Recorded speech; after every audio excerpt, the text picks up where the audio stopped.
Hello! How is everyone?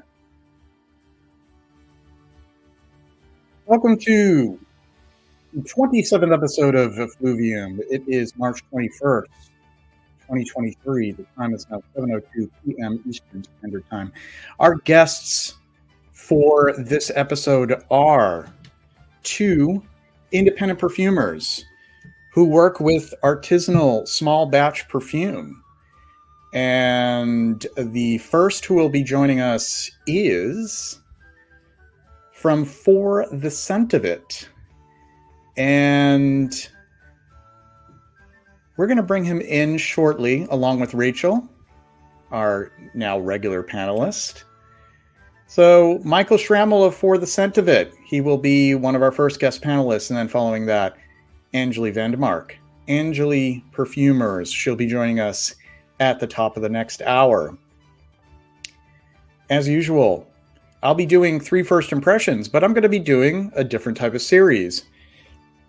Rachel was kind enough to send me samples from the Swedish house that is known as Stora Skuggans, Swedish designer.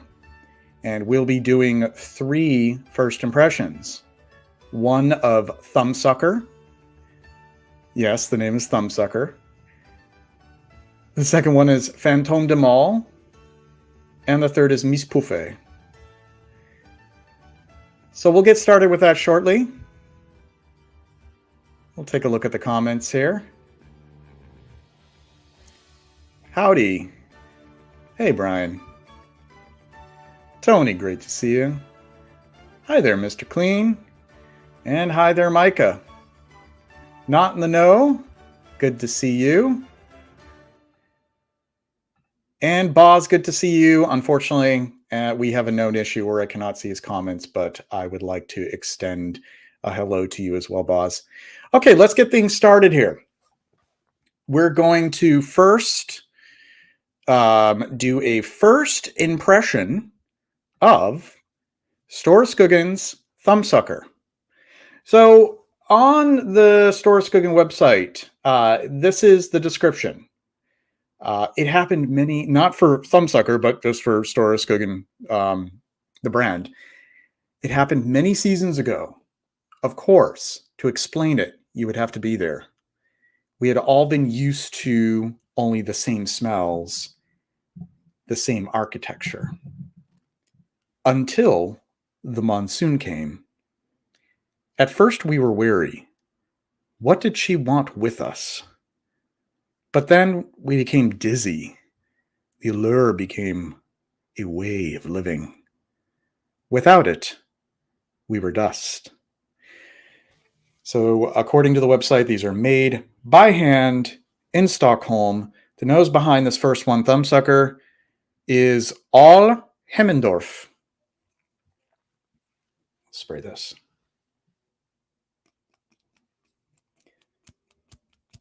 Okay. There's a little bit of clogging up on the orifice. Yes, that's called the orifice of the atomizer. I'm not trying to be cheeky. Get it? Oh, wow.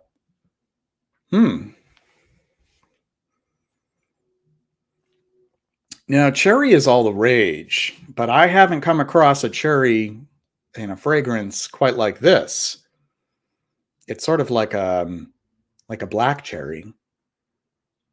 And it's very honey. It's very honeyed. And immediately underneath it, I get jonquils.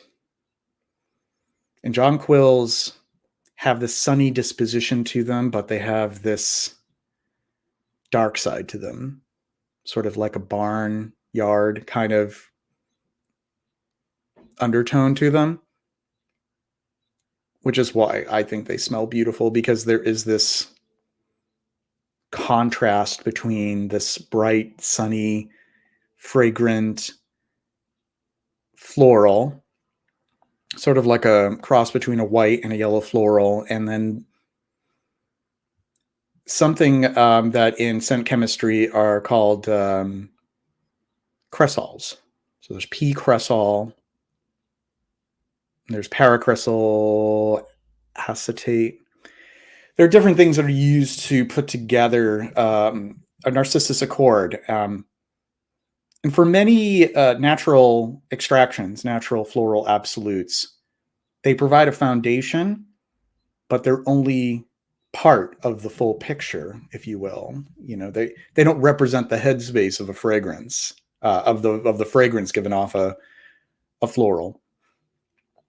So we build upon that with other things. But I digress. I like the combination of the cherry. See, cherry has been coming up everywhere. I mean, you know, Tom Ford and Boho Boko and Aaron Terrence Hughes, and everybody's jumping on the cherry bandwagon. But what I love about this is that it's juxtaposed with these notes that the trendy releases may feel the need to steer away from. They wouldn't want to touch a narcissus. They wouldn't want to touch a very classical kind of violet, and certainly not a big honey note.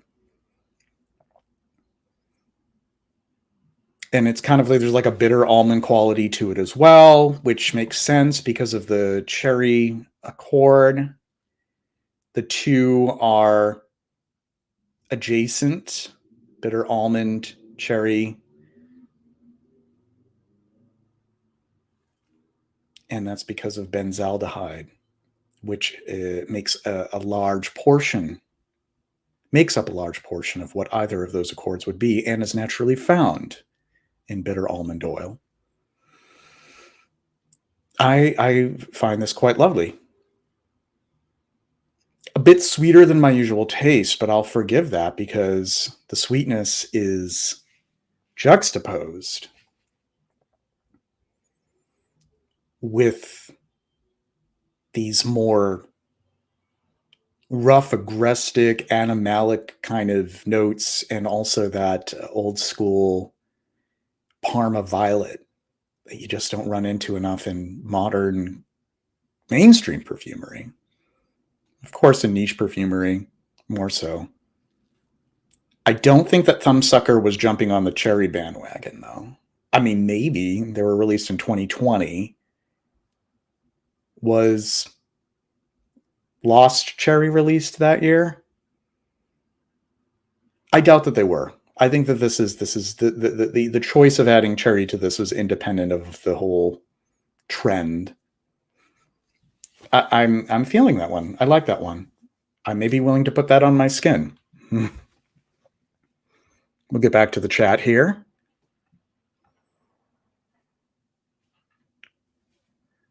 Okay. Need to go back just a bit. All right. Well, thank you. Thanks. Sometimes I think that I have a bit of a nasal tone to my voice, and I feel like I've developed a bit of a lisp since my teeth have shifted as I've gotten older. Wah, wah. But I appreciate that. Good evening. Hi, GMG. Yes, the cherry. But I like what's going on with the cherry and Thumbsucker. Here's a little factoid. I was a Thumbsucker as a child. Oh, time to expose a little bit of vulnerability here. So I was very much like Linus of Peanuts, except instead of a blanket, I would use cotton balls. I would steal them from my mother's bedroom, and then eventually I was given cotton balls. And I quit by the time I was about 6. That's a little old. But you should read the ad copy. I did read the ad copy in advance for Thumbsucker, and it explains the whole intent as to why it's been named Thumbsucker. I'm not going to read the whole ad copy right now, but it was pretty amusing. Okay. And just catching up a little bit more. Oh, hey! Great to see you, Jacob. I'm glad that you could catch the live. And my confession that I sucked my thumb as a child. No shame in my game. I have a lot of stories from my childhood. Just stay tuned. Hey, how are you? Good to see you, Joe. All right, wonderful. All right, the next one that I'm going to do a first impression on is, once again, this is Stora Skuggans from Sweden. And I might need to turn down the levels on this. This is coming in pretty hot. Sorry about that. So lo-fi. Got to up the ante here. All right, so the next one is Fantome de Maules. Fantome de Maules, which was launched in 2015. The nose behind this one is Thomas Hempel. I'll give this a spray. I don't know if spray is the right word. Give this one a, I don't know. I'm just not feeling comfortable with that word right now. Oh, wow. Bracing green. Very yellow green, very spring green, lemony, galbanum, coriander, and green, yellow, floral, spicy, citrusy at the top. Even some conifers. Like I'm detecting something that seems like conifers. And I am a green fiend. Jacob, I haven't briefed with you as far as next week's themes, but in ushering in spring, at least in the northern hemisphere, I would like to discuss spring fragrances, green fragrances, as part of the core of our discussion next week. And this would fall in line. So this is all top notes right now, but I have a feeling there's something underneath this that is, like I'm getting closer to the scent strip, the mouillette. Things are a little bit more resinous and tacky and sticky and grassy and rooty. Wow, that's an exciting one too. Whoa, I like both of these. Very nice. Okay. Third, Mistpouffer. Mistpouffer launched in 2019. The nose behind this fragrance is also Thomas Hempel.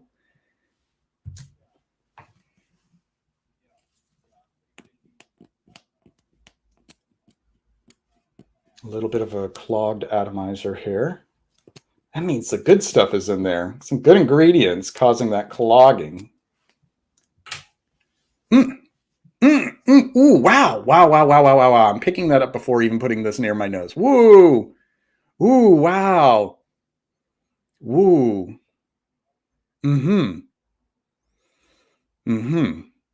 Smoky pine needles. Arid. Feels like the Southwest. Feels like Ponderosa pine. Love it. Love it so far. Ooh, so good. So good. So good. I'm picking up some cypriol oil too. So cypriol oil, also called nagarmatha, if you're not familiar with it, it is another type of grassy, rooty oil, sort of in the junction between vetiver and some of the sharper elements of, say, frankincense, even oud. It is a very distinct scent. It is often paired with oud and oud accords. No oud I'm detecting here at all, thankfully. I've had decided that I've had oud overload. Oh, but then there's the sugariness. Oh, wow. And that is creating this very cool, it's sort of harmonizing with the conifers, with the pine. Kind of gives me that similar feel to Fille Nagui, Serge Lutin, Fille Nagui. Oh, wow. 3 in a row. I am feeling all 3 of these. How exciting. And I have to tell you, I am becoming far more cynical as I smell more and more and this marketplace that is overwhelming and inundated with like new houses, new lines, same rehashed tropes, same rehashed ideas over and again.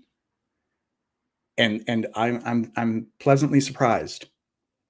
All three of these so far, they're all just first impressions. There may be a little bit of ambroxan sitting in there that's a little too much for me to handle later on. It was all on paper, wasn't on my skin, so we have to factor that in. But these are all three of these, for the first time since I've done 3 impressions, I would be willing to put on my skin. So that's very promising. Very well then. Excellent. Hello there, Dwayne.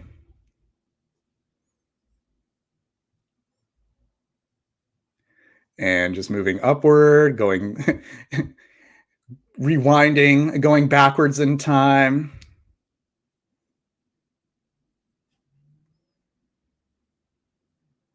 Getting the hang of that. Nice to see me using the right side of the stick. You mean this? You mean the mouille? Yes. Yes, it's this side. Because I learned that from perfume making.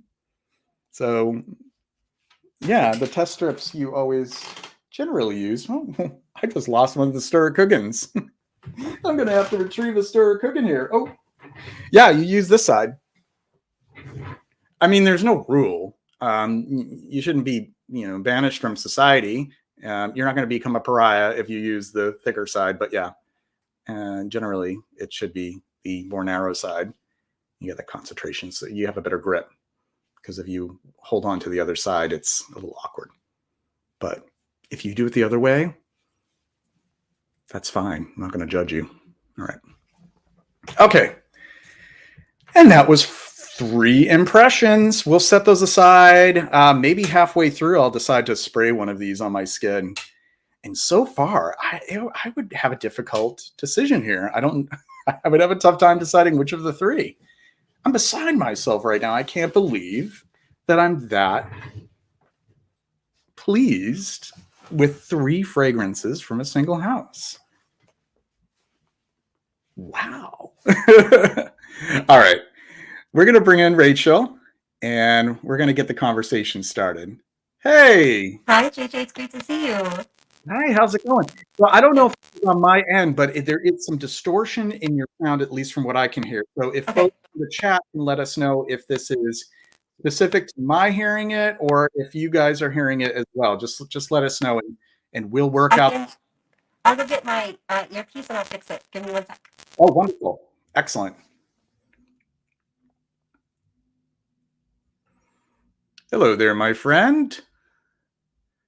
Good evening. And I want to thank you once again, Supply and Demand, for your very kind words on my most recent video. It was a delight to read, and it humbles me greatly. Thank you very much.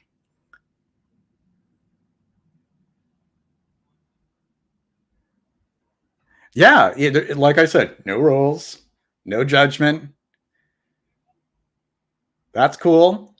It works. It all works. All right, so we did get the feedback, but hopefully it's been rectified. Is this better? Oh no, it's still okay. Yeah. I'll leave and come back. Okay, sounds good. We'll see you soon. And Michael, I know that you're waiting backstage. We're going to be bringing you in very shortly. I want to give you an official introduction. So thank you for your patience. And that she is. We love. Oh, wow. Like, for the first time having these 3 scent strips in here, I don't feel like I'm being fumigated. Like, I don't feel like I'm not in fear that I'll have a migraine. I'm not in fear that I'm going to start having asthma symptoms. That's a good sign too. Because when I did a stream last Thursday of several samples, those scent strips had to be removed from the premises. They had to be disposed of in the trash outside.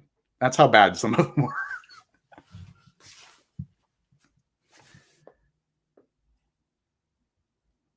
Hey there. Hello. So I already did the three impressions. I'll revisit them later, perhaps put them on skin.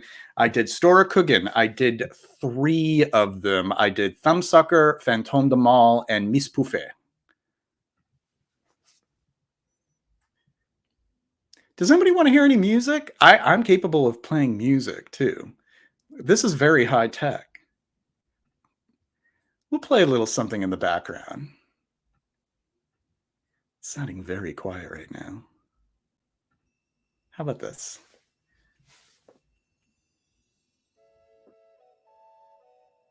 That's something to set the mood, right? Hopefully, we'll have Rachel soon. Actually, I think what we'll do, just in case Rachel is experiencing some. Oh no, there she is. Oh, but I don't see her. Oh, I do see her now. Okay. Hey, Hi, is this better? it is much better. Good. Okay, great. It's great to be here. Yeah, well, it's great to always have you. I mean, you Thank are you. part of the family, part of the team. So, Oh, thank you so much. Yay. You're So what do you, welcome. I saw that you were trying and saying that you really liked what you were wearing. What house are you wearing? Oh, this is Stora Skuggans. Courtesy of you. Thank you very Oh, much. nice. Oh, cool. And I Yeah, they're was great, right? And I was just expressing to the folks tuned in that for the first time, I did three impressions where all of them elicited such a positive response. Such a All great house. three of them. Yeah, yeah. So I'm And there, I don't afraid. know, if you have time, I don't know if you have yet or you will, but like go and look at the stories behind the fragrances too. They're amazing. Like Yeah. wow. Yeah. I read it was an odd copy as well, the ad copy for Thumbsucker. And I related because I did make a confession earlier that I did suck my thumb when I was a child. Um, and I completely relate to that, the soothing mechanism and the whole premise behind it. And I love the fact that cherry is used, but not in some sort of gimmicky, cherry just with like vanilla and maltol. There are other things that are very unfruity and unsweet going on there too. I love it. Yeah, no, I really think they're one of the rare houses that when they make something, there's a real reason behind it. They're actually exploring something interesting and not just to make a fragrance, right? Right. And then they take their time, they do it well, it's interesting. And what were the other two fragrances? If you don't mind, I'm sorry, Oh repeating. no, not at all. The one that I'm loving is the third one, Mistpouffer. Oh yeah, that's so And cool. I think you know that I have a weakness for, woody, coniferous, pine needly kind of scents. And this is gorgeous. Yeah. Just on a strip so far. Like Yeah. this is for fans of like Perfume Broma, Arso, Fionigi from Serge Lutens. But I love that there is this sweet kind of malty contrast to the pine. And it's not even really it's more like a compliment to the pine. I love it. And Yes. then the other one that I have, the second one is Fantome de Maules. Oh yeah, cool. And of course, because we have a lot of green here, very Mhm. leafy, but also that lemon. Mm. Yeah, Oh I mean, yeah. and of course, like the paper strip, it's still all top notes, but I'm so excited to really sit down and experience the whole dry down for each of them. It's Absolutely. lovely. No, it's so cool. And I don't know if you looked at kind of the backstory with the Mistpouffer one yet about like why they made it and what it's about. Yeah, yeah. I want to. The only one that I read was that I couldn't resist it because I was like, "Why in the world is this named Thumbsucker?" So Thumbsucker, totally. I had to read that one, but I haven't read the other two, and it's They're very equally as fascinating. Like and it's a Mistpouffer one especially, it blows my mind. Like, yeah. and very rarely do I even want to read ad copy, like just because like I don't want. I, sometimes it just kind of sours the experience because they're Hmm. trying too Hmm. hard to like paint a picture and to really emphasize some sort of inaccessible luxurious paint that kind of picture But yeah, I have to read all. I can't wait to sample all of them. I will Actually, say this is one of the only houses where the stories behind the fragrance, they make sense, they make and they're sense. actually the reason why the like for at least half of them, I would guess my interpretation is that they're they actually telling you why they made the fragrance. They actually said, here's something we found interesting. We want to go, like, one of them is a historical herb that in ancient Greece and Rome was like considered the most valuable herb on the planet, that Mm, literally they harvested out of existence. That's how expensive and popular it was, and they wanted to my try to God. recreate based on the ancient descriptions of what it smelled and tasted like in this perfume. And I'm like, oh, that's such an amazing, cool project, right? So Yeah. so like and then Mistpouffer is based on this really cool phenomenon that happens with mist and lakes. And anyway, but it's one of the only houses where you really, like, it really honestly adds something. It's not just like trying to sell you something. It's like Yeah. genuinely part of the project. There is this true artistry and concept and convincing, captivating.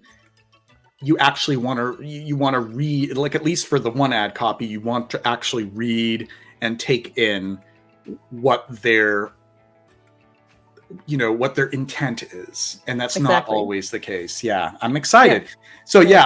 So Cool. so to clue you in, I'm going to be doing the other two because there's 5 of them next week. Awesome. And then I'm going to dig into the acros that you sent me Oh, in the nice. following weeks. Yeah. Very cool. Very cool. I'm glad you're getting to them. That's awesome. Yeah. Yeah. And what better way to get started than to just do them on the live streams? I just think it's fun. All right. So we're going to bring in our first guest panelist. His name is Michael Schrammel. I hope I pronounced his last name correctly. He's the owner and perfumer for The Scent of It. And he began his obsession with perfume as far as studying it, learning how to create it about 8 years ago. And after several years of studying and just sinking his teeth into all of it in 2021, he started For the Scent of It. And the name actually originated after someone had asked him, why do you wear perfume? And his response was simply, for the scent of it. And he makes small batches of perfumes for people who love the sense of life, according to his website. So I'm very excited to have him come in. We're going to be, and I'm sure Rachel is excited as well. She does have one of the fragrances in her possession. So without further ado, please give a warm applause to Michael. All right, let's bring him in. Hey, everybody. Hi. How's it going? Good. Hi, Rachel. Nice to meet you finally. Yeah, you too. Great to see you again. I've seen you on Instagram lives a few times. Yeah.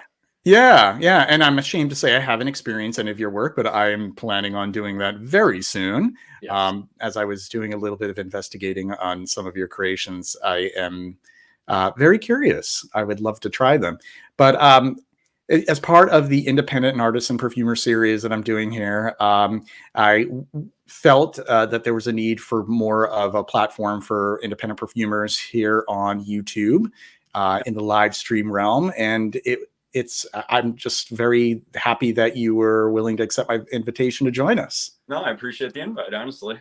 Wonderful. Great. Yeah, I mean, as we all know, there's been an influx in new brands every day. So I think it's nice just to finally get to talk and get to meet people as opposed to just being kind of dug into my work all the time. So yeah. And I'm familiar with that. I mean, I think I've chatted with you that I spent some time studying perfume making, but I put that on the back burner for some time, and I know the amount of dedication it takes to really hone your craft.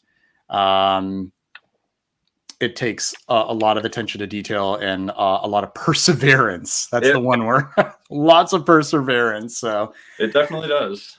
So tell me, looking back at your life, what were some of the earliest scent memories that you can trace towards your beginning to become a perfumer? What were some of those earliest scent memories you can recall?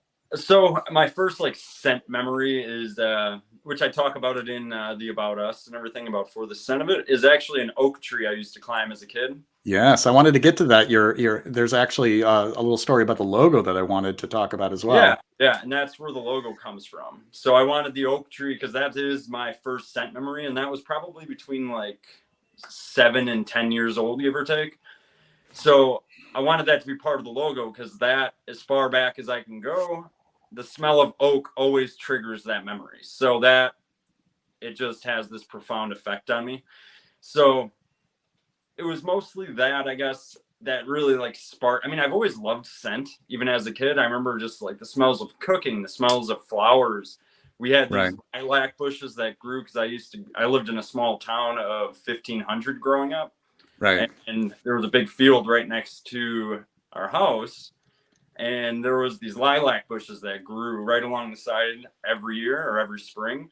So the smell of lilac always takes me back to that. And I think a lot of people take our sense of smell for granted, right? I don't think a lot of people realize the profound effect it has on our memory, on our emotion, and things like that. Same thing so what got me into loving perfumery is, CK1 and all like Polo Black, all these perfumes you would smell in the hallways of high schools. And when you'd be walking through the mall, and the Abercrombie and Fitch Fierce that filled the mall till they finally stopped doing that. But, it was all those that because I've always loved just the smells of everything. Yeah. And it wasn't until actually I was in my 20s, though, when I was trying to find a new signature scent. Because I actually used to just wear Aqua de Jo, was like my everyday. And I think past girlfriend of mine, when I was around 15 or 16, one of my very first perfumes was Hollister, like the little brown bottle. So for that. And so I've always had like fragrance, but it wasn't until I dove and I fell down the obligatory rabbit hole that all of us have. And I discovered La Nuit de L'Homme. So I never knew a designer scent could smell like that. I was so used to like CK1 and all these fresh scents, like the smell of clean. So I've always loved the smell of clean, but La Nuit de L'Homme just threw me for a loop. And next thing you know, I gradually became a fragrance collector. Then, like many of us, we get into the niche game, and Tom Ford Tobacco Vanille was what found me into like the niche game, which is actually where the inspiration for Tobacco Pod came from. I've always wanted to try to figure out how to create a scent similar in that ballpark. And that's where that. So it's funny because it's all just this one long timeline, but it seems like it hasn't been that long. But yeah, I mean, I'm going to be 34 now, and still the smell of oak takes me straight back to that tree. So very cool. So I just wanted to note something. It's such a coincidence that you mentioned Abercrombie and Fitch Fierce, because we actually had Christophe Laudamiel, the composer for Fierce, last week. So I couldn't help but to point that out. But those are some great, early impressions, whether it is fragrances from nature or, the fragrances that, were surrounding you as a young person. And then to have the discovery that it could be more than, the stuff that everybody is wearing from the department store counter. Yeah. And that's often how, the exploration begins. So that's very cool. So tell me something. What was it that compelled you to say, like, I want to try this out? Like, I want to see if I can try, put together a fragrance. Like, what was that moment? Can you recall, or if it was a couple moments?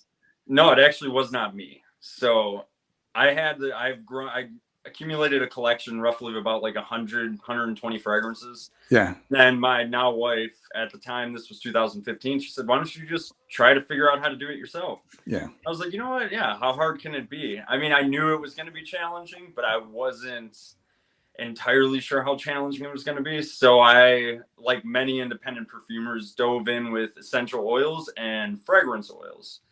So quickly realizing that mixing a chocolate fragrance oil with a strawberry fragrance oil and a patchouli essential oil is not going to recreate Angel. Right. Obviously, that was like my first goal, is to try to study perfumes I knew and try to recreate them. But fragrance oils, not the path. Not. Oh yeah, totally. So yeah. I spent a good 6 months to a year, like all of 2015 was lessons learned. I mean, there was a lot I learned. There was a lot. I mean, I dove into the forums and like kind of just read it like on Base Notes DIY and things like that. But there's also a lot of misinformation on the internet. Indeed. So I was really realizing, trying to weed through the amount of information that's actually valuable and the amount of information that is actually more harmful than it is good.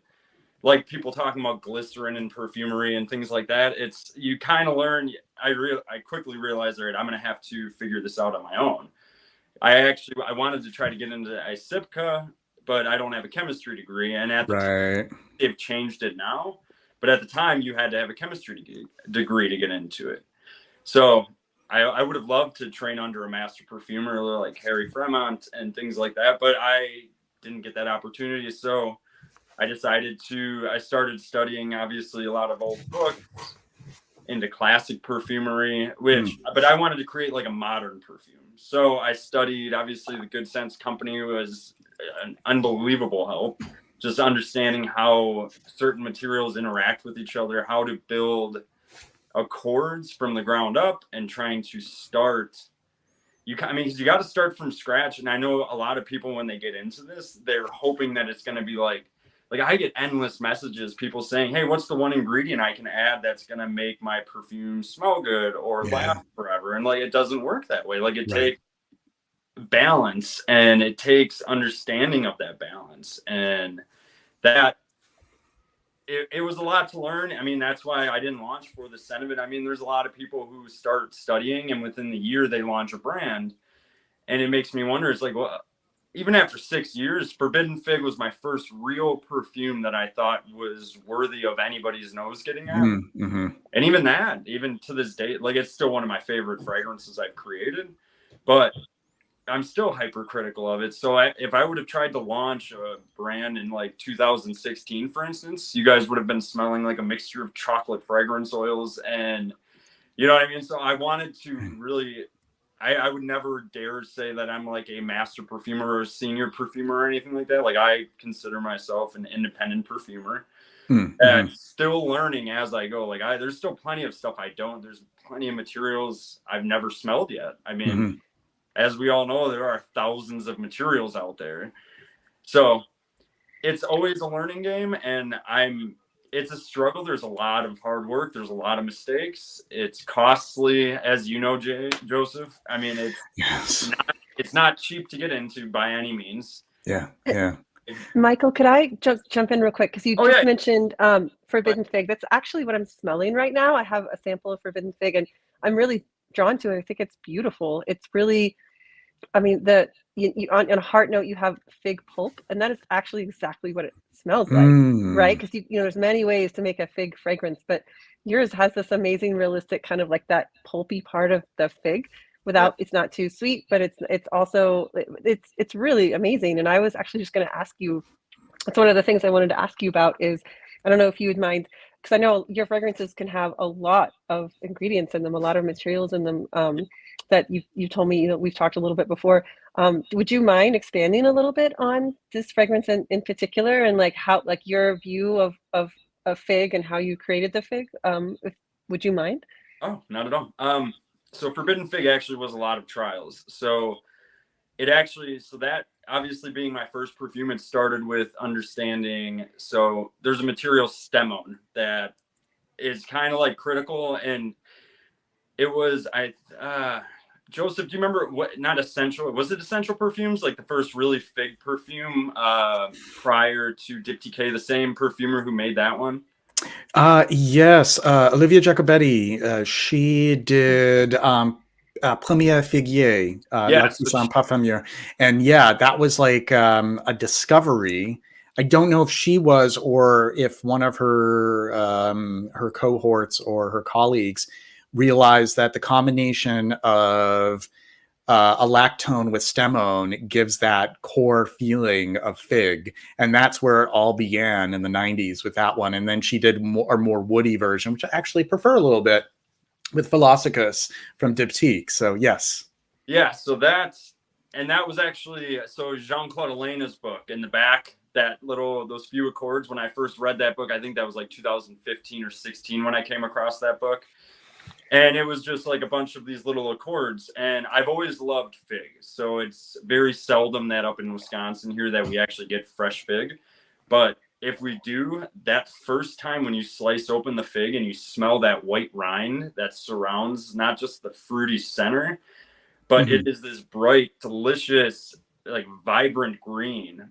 And then in the same time that I started thinking about creating a fig fragrance, I came across a Sylvia Plath.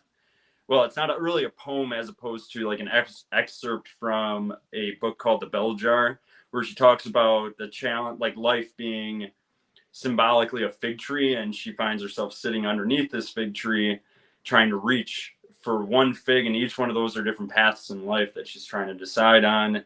But reaching for one means that she doesn't get to reach for the other ones. And it's this constant tug of war. So like that resonated with me. And I wanted to try to create like that feeling of sunshine underneath a fig tree, but with the bright green fig leaf and the pulp at the same time. So I didn't go as lactonic as a lot of fig fragrances do. I wanted that vibrant green. So I would sit there, and whenever I could get my hands on fresh fig, because Forbidden Fig was honestly probably like a €2 deal coming back and forth to it. Whenever I could get fresh fig, I would make adjustments to the green top note, and there's obviously a sunny grapefruit note that's in the top, which, as we know, grapefruit and green notes just blend so perfectly together. So, also with vetiver too, when it dries into the dry down. Yeah. So I wanted it to be greener. So I actually had never, so as much as I knew stemone and lactones is what created, I had never smelled like a truly fig perfume. It wasn't until after Forbidden Fig was launched that somebody sent me a diptyque sample and compared it, because they told me that they liked Forbidden Fig way more. It obviously reminded them a little bit of it, stemone and the lactones, but yours captured the true smell of a fig to me. And actually Darren Allen, we smelled each other's fragrances recently, and he said, like, Forbidden Fig, Mike, you blew me away. It literally reminds me of when I was in Morocco and I was eating fresh figs, and it smells exactly like that and took me straight back to that time. That's brilliant. So it was amazing hearing from another independent perfumer that a fragrance that I created was able to give that type of feeling, you know? Nice. I'm just going to turn to the chat just for a few brief moments here and just respond to Regis Moncton. He requested the Sense of Wood fragrance that I was discussing last Thursday. And I'm glad that you enjoy it. And I'm glad that you didn't have to pay for it either. So I'm very happy that, you were pleased with it, but probably wouldn't buy a full bottle of it. Understood. I'm always happy to, to share the love and get rid of some of this extra stuff that I have around here so other people can experience it. Dave says to you, Michael, thank you for always dressing properly and wearing gloves while you create and put the finishing touches on your fragrances. My pleasure. Which is a wonderful comment, but also it's sort of best practice. I try, honestly, yeah. And then Regis asks if you will ever use maple smoke in a fragrance. Interesting. I've used maple and like maple lactone and things like that, but maple smoke, I'm not entirely. Are you talking like yeah, I've actually never heard of like maple smoke. That seems more like it would probably be like an accord, like not, you know what I mean? Like probably putting together smoky elements with maple lactones and what other sorts of stuff. I'm trying to think of what's the other maple material, if you can remind me. It's like a very strong one.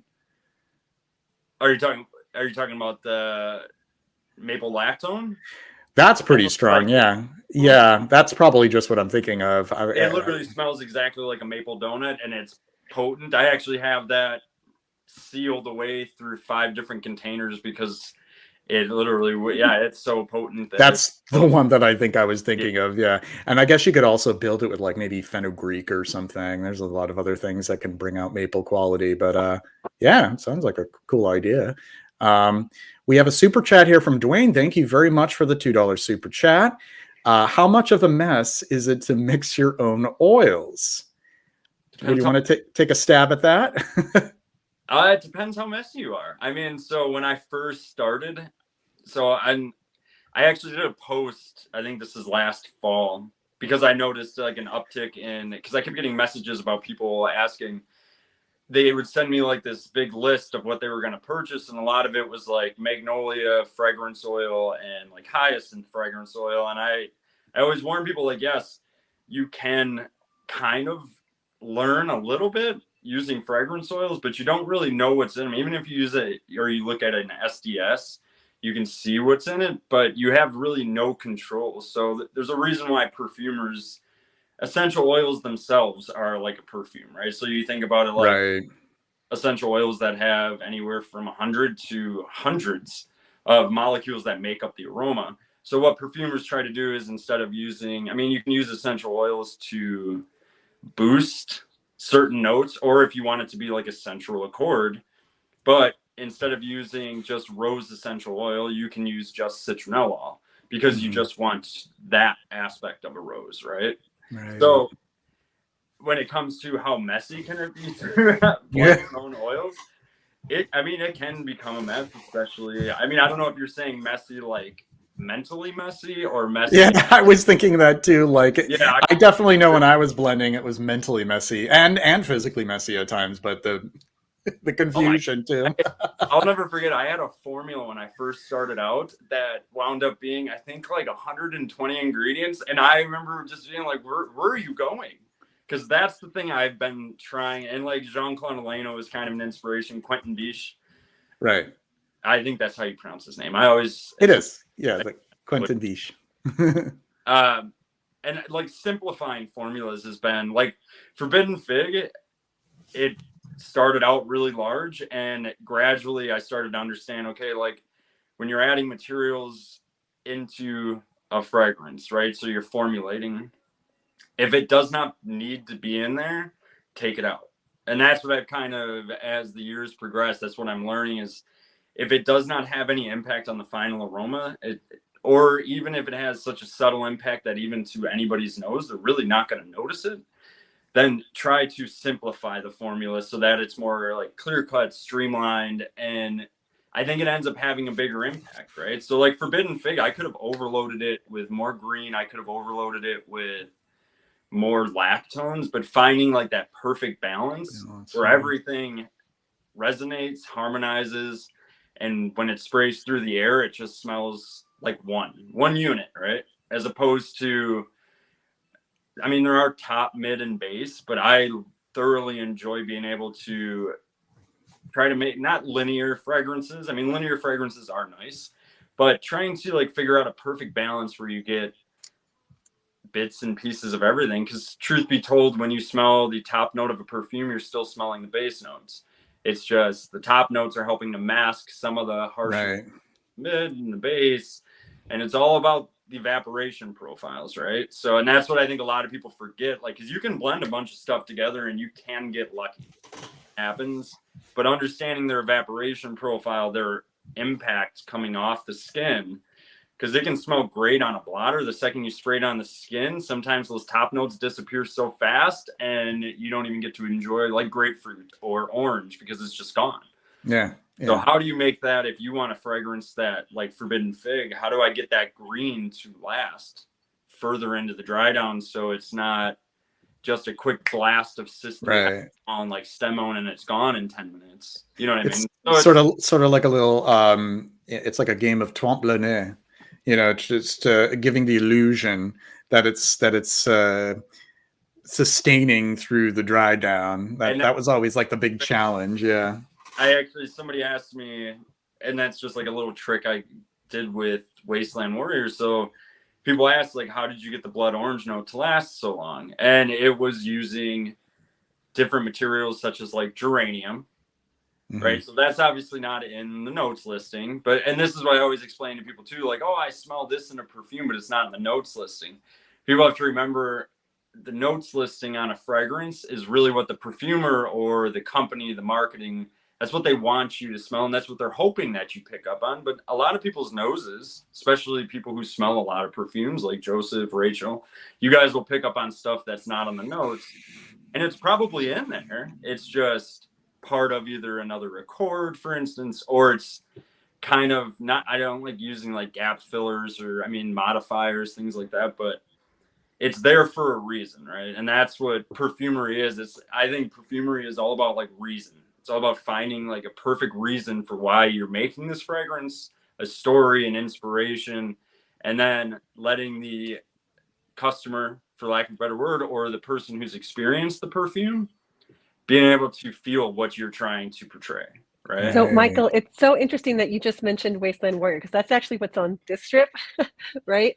This is the next one I wanted to ask you about, because in terms of like JJ and I were talking about earlier, is like a really interesting driving concept. Yeah. I just find the concept behind this perfume fascinating, and I was hoping you might talk a little bit about like how this came to you and why. And I was like, oh, was this during the pandemic, or like how, when did this vision for this perfume come to you? And also, I was wondering if you would talk a bit about you mentioned yarrow as a note, or perhaps an accord in here, and I've just never seen that in a perfume, and I was wondering if you might talk a little bit more about also the yarrow in here. I know of blue yarrow. Did you use blue yarrow, or is add to stream? Sorry about that. I meant to. I almost removed you. There you go. No, you're good. So yeah, it was. I smelled blue yarrow, and it reminded me like subtly of like an herbal chamomile a little bit, and it had kind of just like this, kind of like a rooty take to it. So it's in there in a very small amount, but I wanted it to kind of boost the vetiver and the cedarwood, because the blood cedar is like the soul of that whole fragrance. So that whole concept came from me thinking about, so I've always been fascinated by like the apocalypse and the end of the world and things like that. So I wanted to try to do a fragrance like that. And it originally began, what would a person living in the apocalypse wear as a perfume? And that's cool. Yeah, I agree. Yeah, I thought it would be a very clever idea. Like, so what would they be wearing? And then I'm thinking like, all right, odds to one, it would not probably be a very appealing smell. So then I started thinking, I was talking with Richard at Fragologist about this, and all of a sudden it hit me one day. I was literally in the woods when this hit me. I was like, no, it's not the human surviving. It is Mother Nature surviving and being here long after we would all be gone. So like that, then it just transformed from there. So I'm like, oh, it's literally, I envisioned a cedar tree, like a lone cedar tree in this desert wasteland.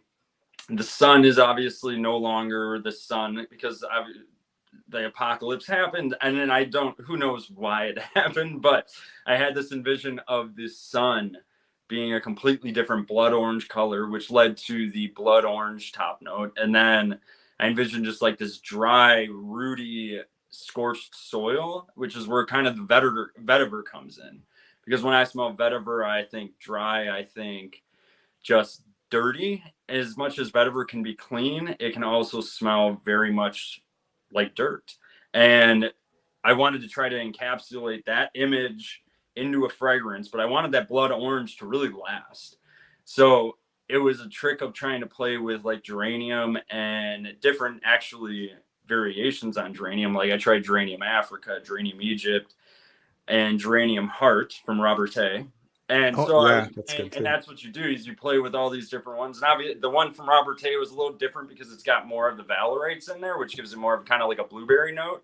Mm-hmm. But I didn't want the Egypt it's a little sharper, like more acetates, right? And it's got, or probably geranium formate, but the African variety is phenomenal. It's like this perfect balance. So I used that with a little bit of the Egypt, and it actually extended that blood orange accord way down into the heart, which was amazing. And the blood cedar, though, is still like the soul of the fragrance.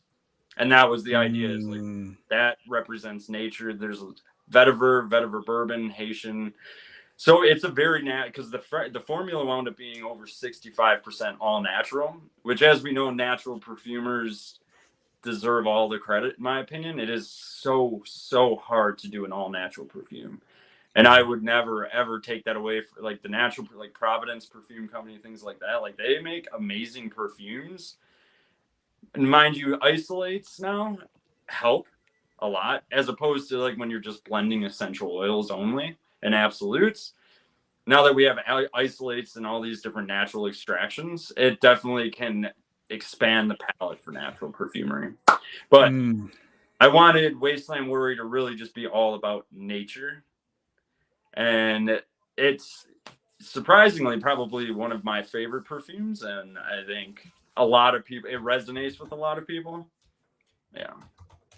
You had me remembering experimentations of General Isovalerit, like to create that kind of blueberry sort of effect. I was just sort of. Did you ever work with dimethyl sulfide too, as it like sort of just an like a top note accent? I actually have not. I've never even smelled it, to be honest with you. Oh, I mean, probably 500, 600 different materials at this point. But no, like I said, there's still so many. Like, I recently acquired Heliantal, which is. Ooh, yeah, that's a cool one. And that, like, immediately sparked, and I started taking notes because it was such like an authentic, almost like blueberry juice, or not blueberry, blackberry juice to me. It almost smells like blackberry candy. And I think it's going to be perfect in the top notes. So I've been working on, like, the second I smell a new material, I take notes and try to come up with ideas. I remember blackberry thiophanone being the most horrifying thing to smell, and coming to the understanding that such a minute amount in such a huge dilution was to create that, like, that little je ne sais quoi in blackberry, that little kind of like sharp leafy buchu leaf kind of thing that you smell in sort of like a blackberry. Yeah. Working with berries and fruits are kind of cool. Like, I think that, we as like perfume enthusiasts are like, berries, they're not that exciting, but they're actually very cool, especially when, you kind of create that accord to bring out certain qualities and like florals and stuff. It's pretty wild. Well, that's probably my biggest love of perfumery, is creating novel accords, right? So like right now, perfume I'm working on, well, I have a couple different vetivers because I want a vetiver fragrance in the line. So I have one that I want to create like vetiver growing on the dark side of the moon. So I'm trying to come up with like a space dust accord, and I already have a cosmic musk accord that I created that has like this amazing like spacey quality to it almost. And that's what it is though. It's the imagination, right? Like obviously none of us know what space smells like. It doesn't even happen. But to try to create that, and I think that's kind of the future of perfumery now is, I mean, because so much has been done. I mean, like, there's perfumes that I think are completely original and come to find out that they're not, that I create. And it's both disappointing, but it's also an eye opener that, like, as an independent perfumer, you have to find something to draw in people. I mean, because there's a lot of perfumes out there now. Like, to be honest, and this is the complete truth, I was not expecting when I launched For the Scent of It that after COVID there was going to be this uptick in new brands. I just didn't. I mean, I should have thought about that, but I didn't think that many people were trying to learn how to make perfume. So it's tough. I mean, now because it's a very saturated market now, so now it's more of a matter of, I think people are starting to be a little overwhelmed by the amount of releases that come out, because what do you get? What do you spend your money on? And I understand that as both a previous scent collector and as independent perfumer brand owner. Like I'm trying to come up with stuff that is original, like Mystic Vert and Molten Ambra, very different from the rest of my line. Like that is more towards the niche lovers, because Molten Ambra is, I mean, it's probably one of the most like just spiciest resinous ambers that I've ever smelled personally. And then Mystic Vert is probably right up your alley, Joseph, because it is galbanum, pine balsam, valley lily, oak moss. So yeah, I think that one would be right up your alley. It sounds like it. All right, it's now just past the top of the hour. We have a trivia question for our audience. If you are in the United States and you were the first one to answer this question correctly, you get a free sample pack. Unfortunately, it isn't going to be for the Scent of It sample pack. But it would be one of my own sample packs. I'll curate a sample set for you one of you folks who can answer this correctly. The question for tonight is, what flower has the most essential yield by weight? It's used in perfumery. What flower has the most essential oil yield? So the first person who can answer that in the chat will win the sample pack for this episode. And while we are waiting for someone who has a correct response, I'm going to bring in our next guest here. Her name is Anjali. I hope I'm pronouncing that Anjali or Anjali Vandermark. I'm trying to Frenchify it. Anjali Vandermark. She is the owner and perfumer for Anjali Perfumes. She also does handcrafted artisanal perfumes, and she brings her Indian heritage into her creations. She sources fine materials from all around the world, and she has a particular affinity for sandalwood, which I am going to pick her brain about. And she has been featured in Saffron Blanc, just as Michael, for the scent of it, is also been featured. I meant to mention that earlier, has been featured in Saffron Blanc. So without further ado, let's bring in our next guest and welcome. Hi. Hello, can you hear me? Yes, wonderful, clear. Perfect. Wow, I've been listening in for the last 15-20 minutes, and what an amazing conversation. Oh my goodness, I'm enjoying it. And I don't think I've heard Michael live before, but I've seen some of Michael's previous chats here and there, and he's so inspiring. So happy to be here with you, Michael. Yeah, same here, Anjali. I've been wanting to talk with you for quite some time, so it's I great. know. So thanks to JJ and Rachel. I get to be here. So thank you for having me here. Thank you. So excited to meet you. Thank Yeah. Same here. We've chatted back and forth about our experience working with Perfume, and it's always been a pleasure to chat with you. So I thought it would be a great opportunity to have you on for one of our streams. Mm-hmm. And I, did a little bit more research on you. I'm excited to try some of your stuff pretty soon. And I wanted to ask you about your relationship to sandalwood, because it is one of my favorite materials as well. So I wanted to just kind of get your story with your relationship with sandalwood. Yeah. So one of my earliest scent memories is my grandmother, who gave me a little block of sandalwood. She had a Mysore sandalwood wood block. I don't think you can find one, easily nowadays. That is really true Mysore sandalwood. And my job was to take that sandalwood and grind it on a stone, and with a little bit of water, and whatever the residue of all of that wood and water that is used in some ceremonies. But the beauty of that wood is, and it does not come through in essential oils, is that my fingers, my hand used to smell of sandalwood aroma for like days on end. So that was my favorite activity as a kid. And I think there is, you can't forget the effect that sandalwood brings to you. It calms you down, it makes you meditative, it makes you happy. I would say it's one of the materials that actually speaks to your soul and makes you happy. And I knew that this probably would come up about sandalwood. So I've got something here. This Ooh. time when I went to India, I asked my mom whether I could have the stone that has been with us in our generations. And it is this little stone, if you can see, I don't know whether you can see Wow. this. So this is a stone, specific stone. It's called corundum. And I think it's one of the hardest materials. And it's also used to be used in, I think, grinding mills where you grind grain. And so this is the little stone on which I used to grind this exact one, the sandalwood. So yeah, this was very close to my heart. And this time when I went to India, I told my mom, I'm taking it with me.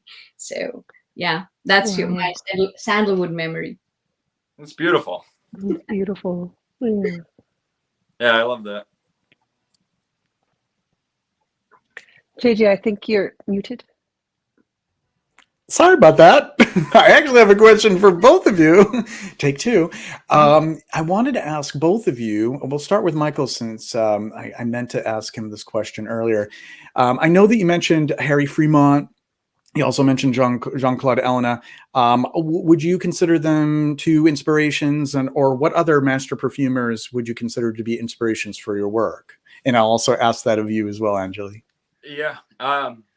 I would say those two definitely. Alberto Marias, obviously, I think he nailed. I mean, without him, the White Musk Accord would have never happened.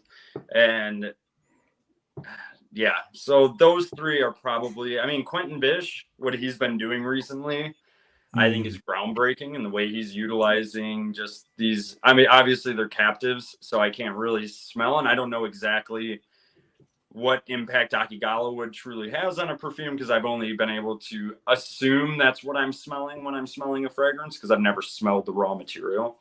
But yeah, I mean, the work he's doing, and I think he's advancing modern perfumery to a place that, yeah, I think he's like the next generation of perfumery, in my opinion. But yeah, obviously Jean-Claude Ellena, I wish I could speak French better so I could not butcher their names. But yeah, I read all of his books, and the poetry, like just everything inside of his soul that makes him a perfumer and makes him love perfumery. And the way he has figured out how to simplify and takes a limited number of ingredients, like 20 materials, and make a perfume that smells as if it's created with 40, twice the amount or something, I think it's phenomenal.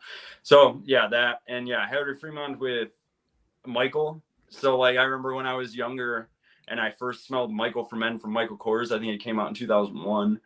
And that perfume like blew me away. Obviously way too mature for me at the time. But I remember first smelling it, and it just blew me away. And then as I got older, I dug deeper and found out like he helped create CK1, Noir de Noir, Great Vetiver, which is one of my favorite vetiver fragrances. And I just think he has a beautiful touch, like Modern Muse.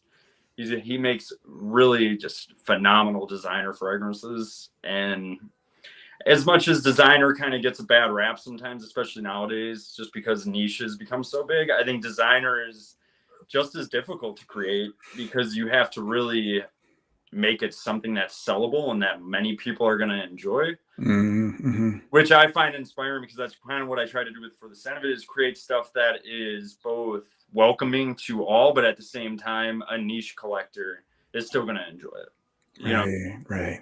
So that's a great lineup, I must say.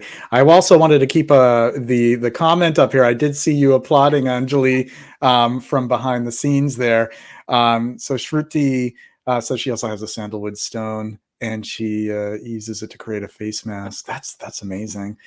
So now your turn. Let us know who some of your inspirations are, master perfumers or independent perfumers.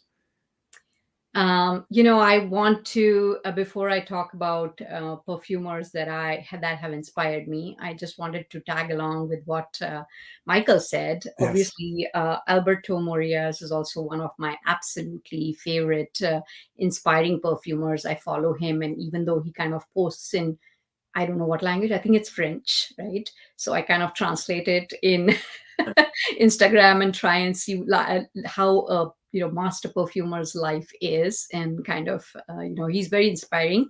And Michael mentioned the musks, right? And so when I was studying musks, I have this habit of creating all my little cards of every single perfume ingredient that I have. And I noticed something which is amazing, that Morillas was exploring his hot iron theme, and his Oxy Musk, a lab on fire 2014, contains as much as 33% habanolide. And habanolide happens to be one of my favorite musks too. And it is very interesting. When you first smell it, you are like, okay, this is a musk. I like it. And it's nice. It's like musky. It's the profile that you know.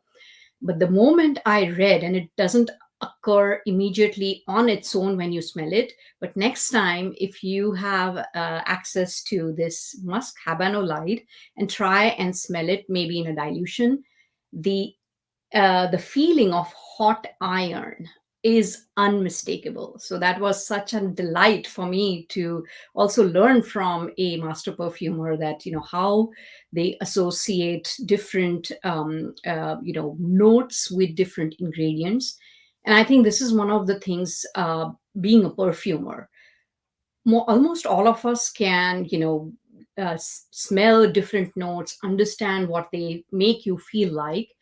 But where perfumers and artisan or master perfumers, the real knowledge and the expertise comes in when you close your eyes and when you smell different notes without knowing what it is. And in your mind, you see their profile and understand what that ingredient is and how it mixes with the others. That's really the craft. And I think it takes a very long time to get to know, that profile. But so yeah, Alberto Morias is one of my favorites too. And obviously, there are so many artisan perfumers that I look up to. I am partial to women, I would say, because somehow most of them have been women, and I have learned a lot from them. I think Sarah McCartney.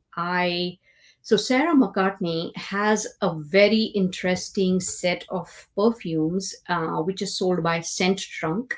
It comes in a palette, of woods and greens and spices and so on.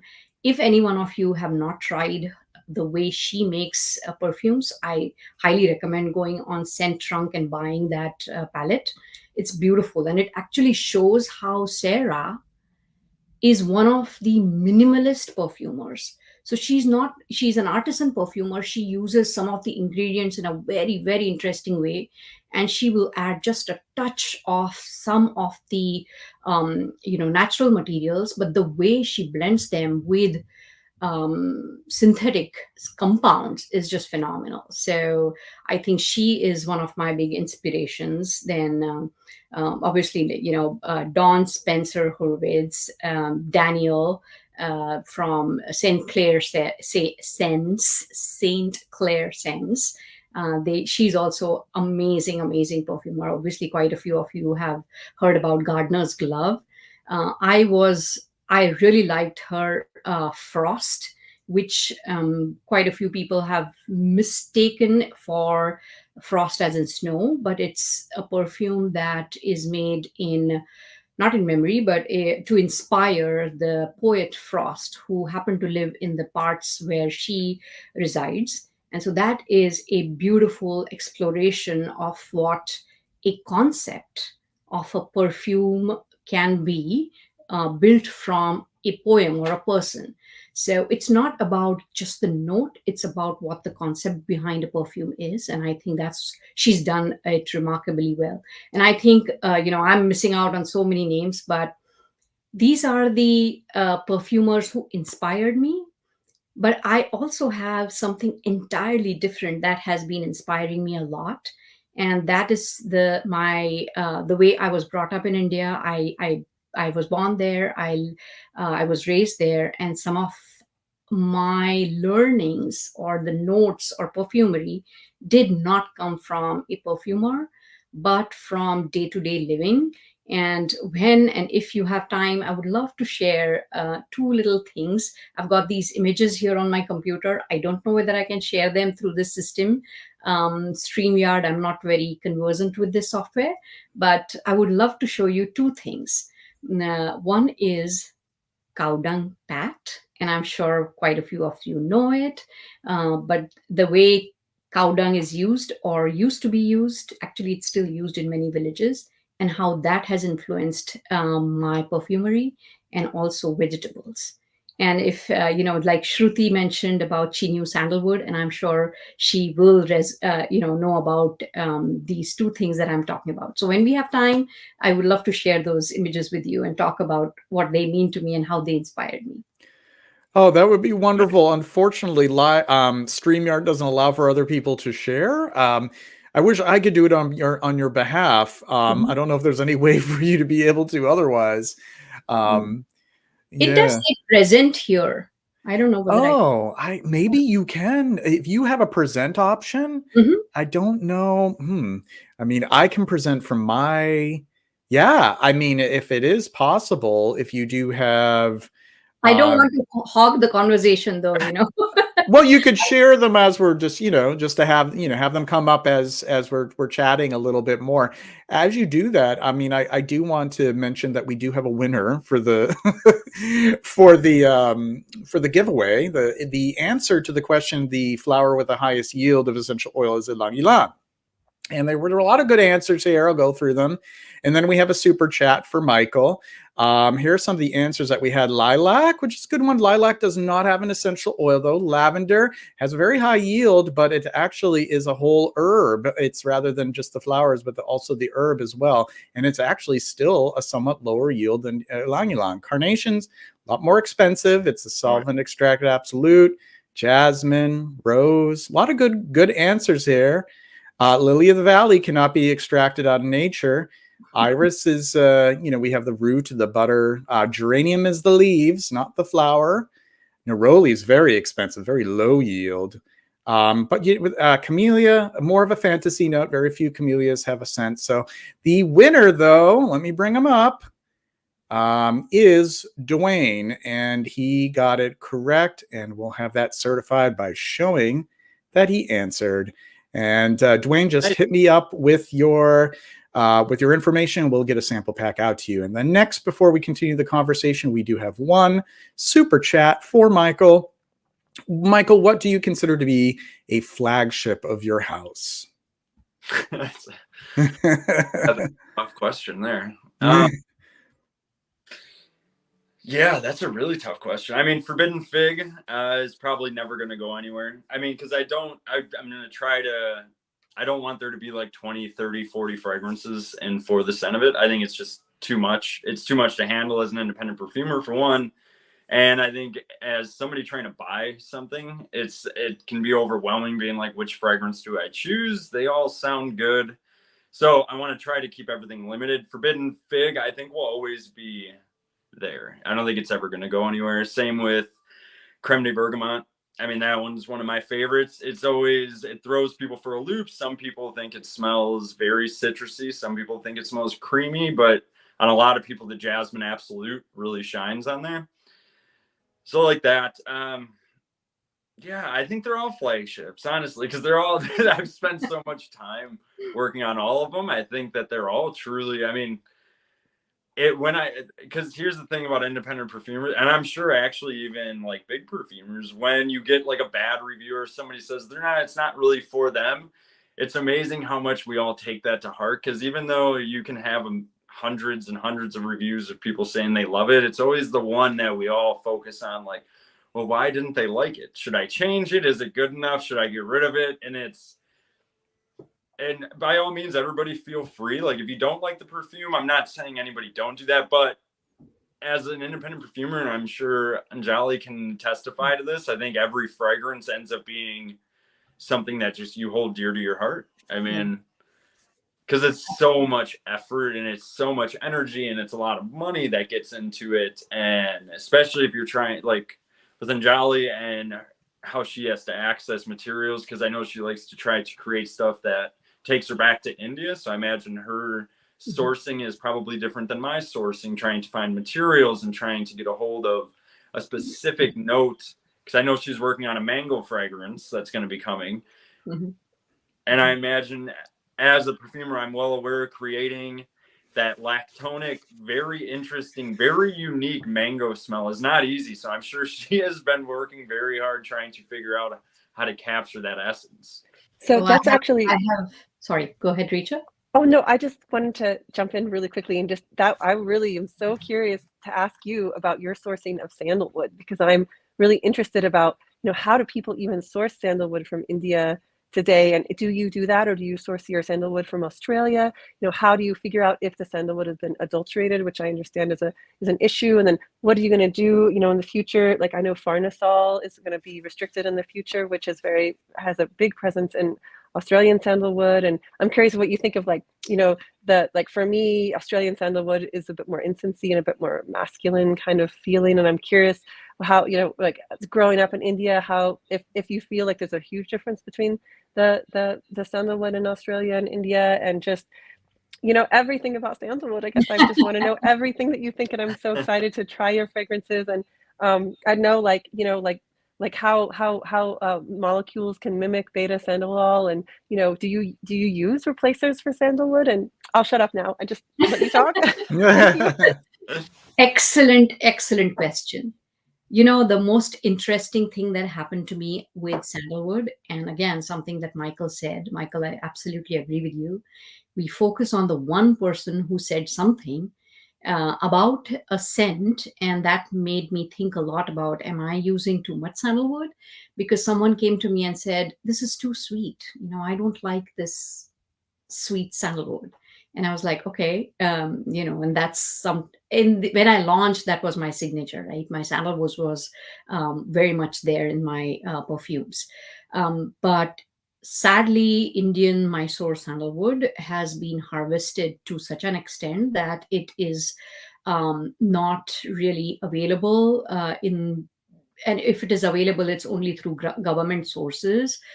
There is a lot of restriction on what kind of sandalwood can be exported. I don't even get it. When I'm coming back from India, I don't get it because you have to declare it. There are very specific certificates that you have to get. You have to show when you come into the US where you got them from, what kind of amount it is, and so on. So I try not to mess with cross-border stuff like that at all. I will be honest, I have experimented with quite a few sandalwood oils from different places. It is quite a few of them are adulterated. You smell them. Because I grew up with sandalwood, I know what it smells like, and you can immediately tell that this is really not true sandalwood.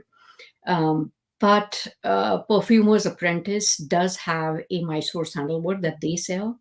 Then Life Tree Aromatics, which is John Steele. I have purchased very interesting things from them. Kevda Attar, for example. There is something called as Choya Ral, which is, different. All of these materials are brought from them. I also have looked at Eden Botanicals. There is a site called Eden's, another Eden kind of website, which is run by women. I have experimented with their sandalwood as well. But personally, I feel that the sandalwood that Perfumer's Apprentice sells is really the closest and is the purest that I find. Then, as far as different sandalwoods are concerned, I agree with you, Rachel. They have a different profile. The Sandalum Spicatum, the Sandalum Album, which are the other two?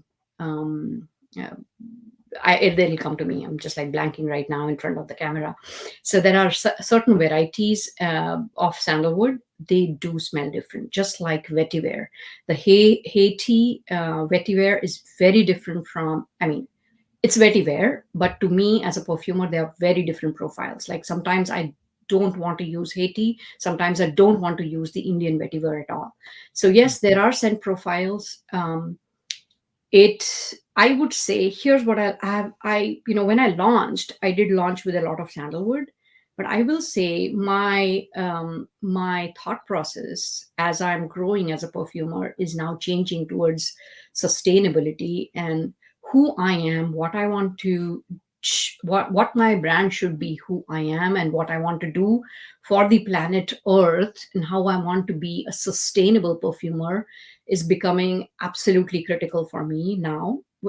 Not critical, but it's something that is close to my heart now. And in my new perfumes that I'm exploring, I am going to try and get materials that are sustainable.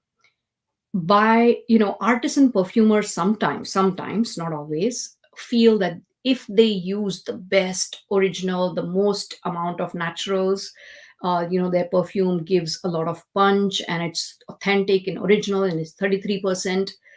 But at the back of it, if you think that if every perfumer were to use that kind of material or that amount of naturals, then I don't think we would have those plants on the planet anymore. So I think using materials in the right, there has to be a balance as to what you want to use, how much you want to use. And I think that is the difference between artisans and mainstream or, big brand perfumes today. The big brand perfumes, you will not find, authentic sandalwood in it because it's just not sustainable. It's not economical for them at their levels. And we managed to, artisan perfumers managed to use them, but again, we are small batch, so using it in small amounts is what probably helps us. I do use synthetics. I believe synthetics are sometimes superior. I believe synthetics can be very safe. I believe naturals, most naturals, because they are concentrated, quite a few of them are actually not safe to be used by themselves. They need extreme dilutions. And so I think that synthetic mixtures can be really a good addition to the perfume. They will never replace the naturals, but it's a good addition. So yes, there are quite a few molecules. The molecules themselves don't come close to what I want, but obviously, the big houses like manufacturers like Givaudan, they have a sandalwood base. There is a dreamwood base which comes very close to the creamy woody kind of scent profile. So there are several bases manufactured by these companies that are nice. They have a great profile mixed with certain different materials that can lift them up. The perfume can work really well. The sandalwood note can work very well, but there are several other molecules that one can use. Wonderful. I just thought of the third one, New Caledonian Yes. sandalwood, Santalum austrocaladonicum, I think. That's another one that is being used more so in perfumery in recent years. But each of them have there's nuanced differences in their scent profile. Yeah. Thank you for all of that information. Yeah. Oh, go ahead, Michael. And I think there's this misconception that synthetics are bad. Yes. In perfumery, and that's not the case. Actually, the irony is naturals tend to actually cause more dermal reaction than synthetics. Obviously, there are some synthetics that are heavily restricted due to the fact that, like, Lirol banned for the most part. So there are some, but even then, I think they get, like, Liliol got this bad rap because I think it's like 0.01, I forget what the percentage is, but it's a very small percentage of people might have an allergic reaction to it. And I mean, there's things like and these are choices as a artisan or independent perfumer, or even as a big brand that you have to make, like, because I don't use galaxolide in my perfumes, and I try to formulate strictly with like romandolide or other musks, just because galaxolide and just apparently not being whatsoever biodegradable, they're finding it in everything. So, and I think most of the industry is eventually going to slowly move away from it.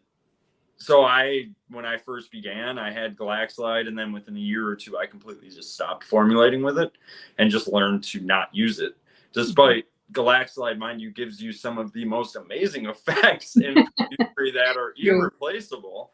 And I wish I could use it. But I like what Anjali's saying. These are things like we have to make choices on, like sustainability, which luckily most of the suppliers we get our supplies from are moving in that direction too, with biodegradability, sustainability.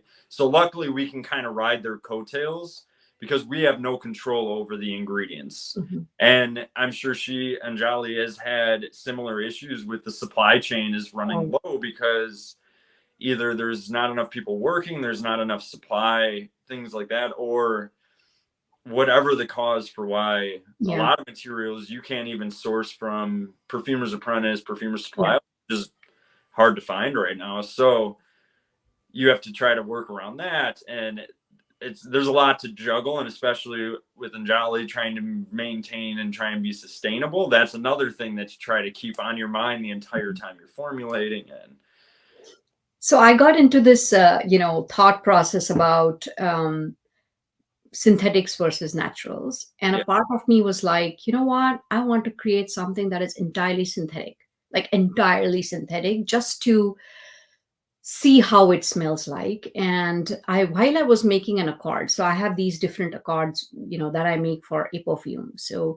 like, I think you were talking about greens sometime back, Michael. Yeah. I absolutely agree. Greens are so strong. They are amazing. You need just a little quantity to bring out the effect of the greenery, and they can be mixed with so many different lactones to bring a different profile. So greens are very powerful, I think. And I was trying to make a card, because I cannot use, because we are small, artisan perfumers, at least me, and I make them in my juices in small batches.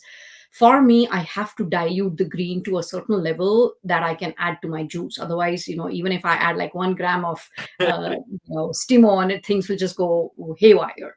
So because I have to work with dilutions, I create certain green materials together, form an accord, and then dilute that accord, and then use that in my juices and so on. So while I was creating one such accord, I was like, okay, this smells like kevda. This smells like kevda. So kevda is a flower. Actually, it's not a flower. Is it a flower? Is it a leaf? It's a there is a word for it, botanical word for it, like a little thing that comes out of the plant. I'm not sure, but it's a white colored little piece of the plant. It's a pine, screw pine it is called, and oh my god, it's to die for. Another one of those exotic little components, very difficult to work with. I have the kevda attar here with me, very hard to work with. It dominates the perfume a lot. So I'm still waiting and wondering. But this accord happened to be entirely synthetic, and it is like so similar to kevda that I was like, okay, you know what? This works. And I'm almost like, do I want to release a kevda that is synthetic? Because kevda is such a associated with attars and oils and authentic essential oils, that I'm like, it'll be too scandalous to come up with a synthetic kevda, but I have one. I actually have a mind of sharing that formula. I will, you know what, Michael, it'll be fun to kind of share my formula and see what you think about it. Maybe I'll do that separately. Yeah, I'd love to see it. Mm-hmm. Oh, so you're referring to Kevda. It's also, I think it's also called Kera.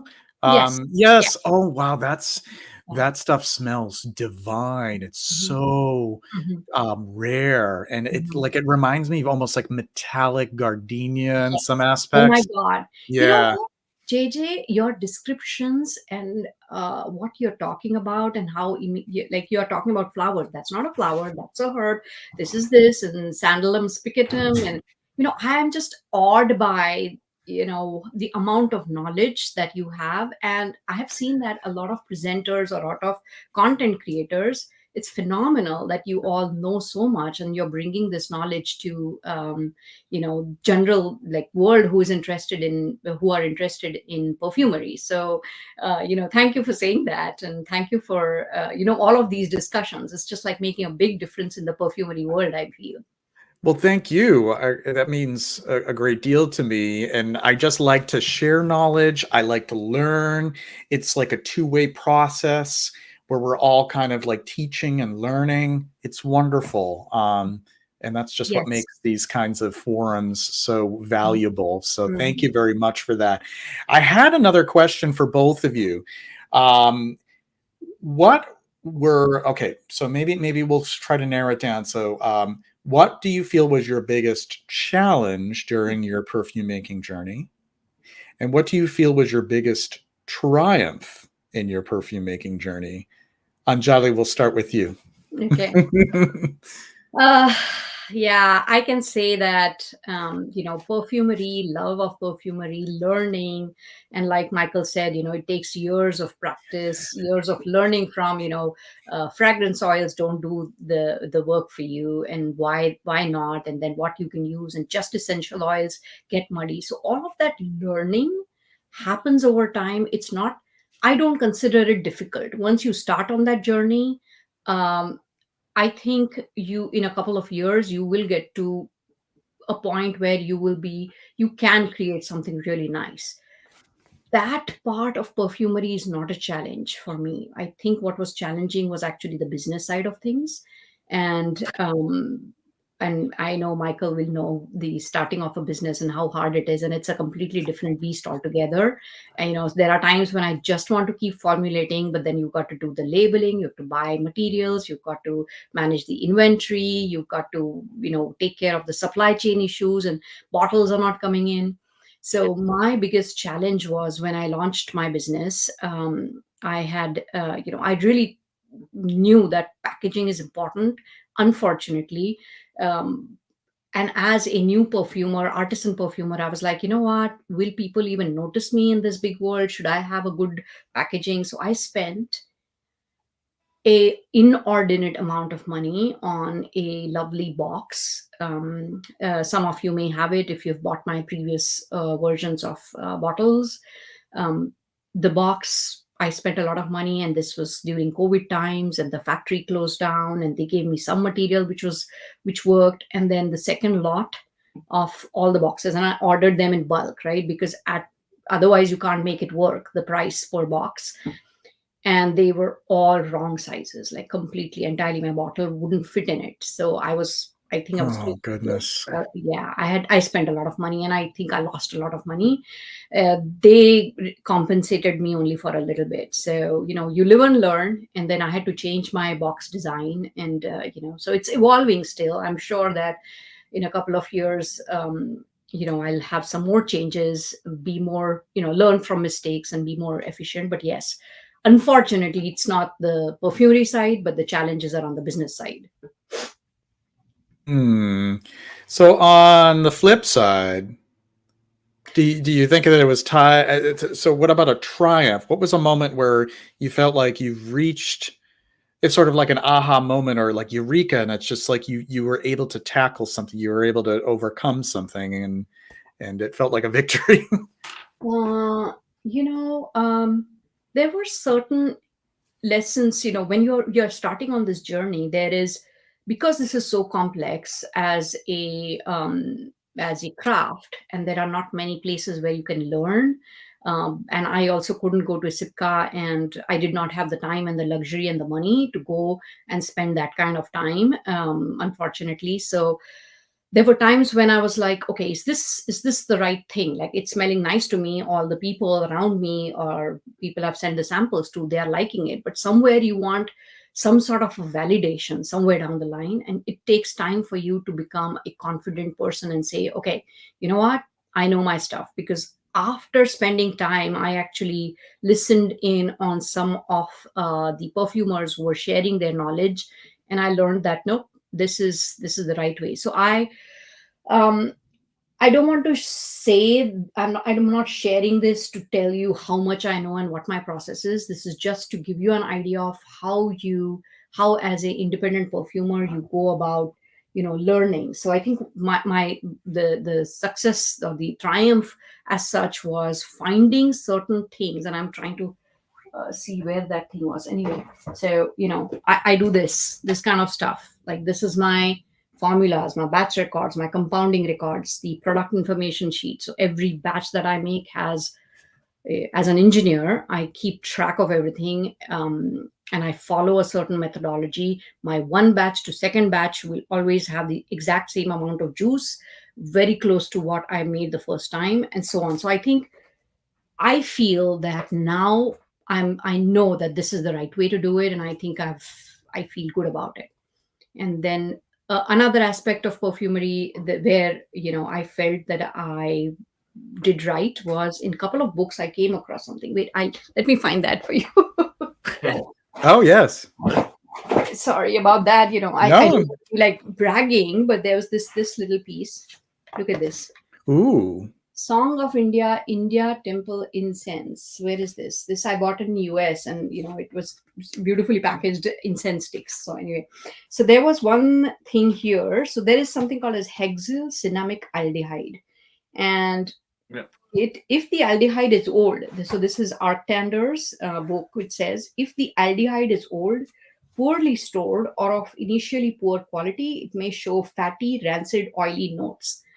I can't tell you how happy I was to read this, because when I make my little thingies here, I write down all my, oh my God, is this the one? Oh, it is right here. Hexyl cinnamaldehyde. I write down my impressions of that material, and I was like, I found this molecule off-putting. It smells rancid oil. I've literally written rancid oil. Mm. I was so thrilled that, you know what, something is bad, and I know that's bad, and somebody else says that it's bad, which means that I know I'm Yeah. doing something right. It's weird. I don't want to be like saying that, oh, I'm reading books, but a little thing that clicks and says, okay, you're doing Mark right. Tanner's books are amazing. Oh yeah, Stefan Arctender. Like Yeah. I have like 2 tomes of his. The one with the natural perfume materials. Oh, Oh yeah. my God, Yeah. that's indispensable. And then I have a couple of other pieces of literature. Yeah, indispensable. The master perfumers probably still have Mark Tanner books. Oh yeah, no doubt, no doubt about it, for sure, for sure. So now I'm gonna turn to you, Michael, and ask you the same question. Biggest challenge, biggest triumph. You could tie the 2 together if it makes sense, but it could be 2 different stories. No, the biggest challenge is exactly what she says. Creating the perfumes is one challenge in and of itself, and creating something that you think others are going to like.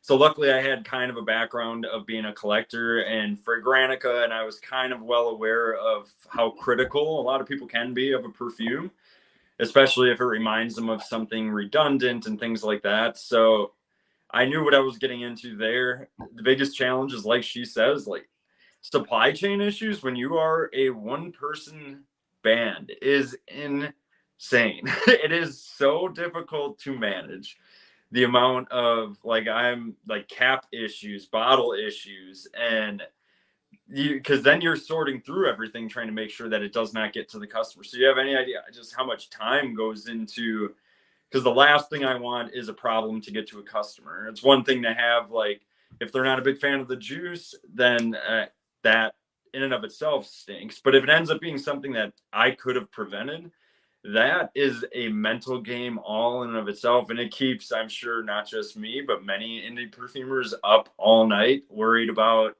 what they're going to do, how they're going to do it, keeping track. Organization is one of the toughest things, because you're not organizing just all the stuff in your head trying to be creative as a perfumer, but you're running a business.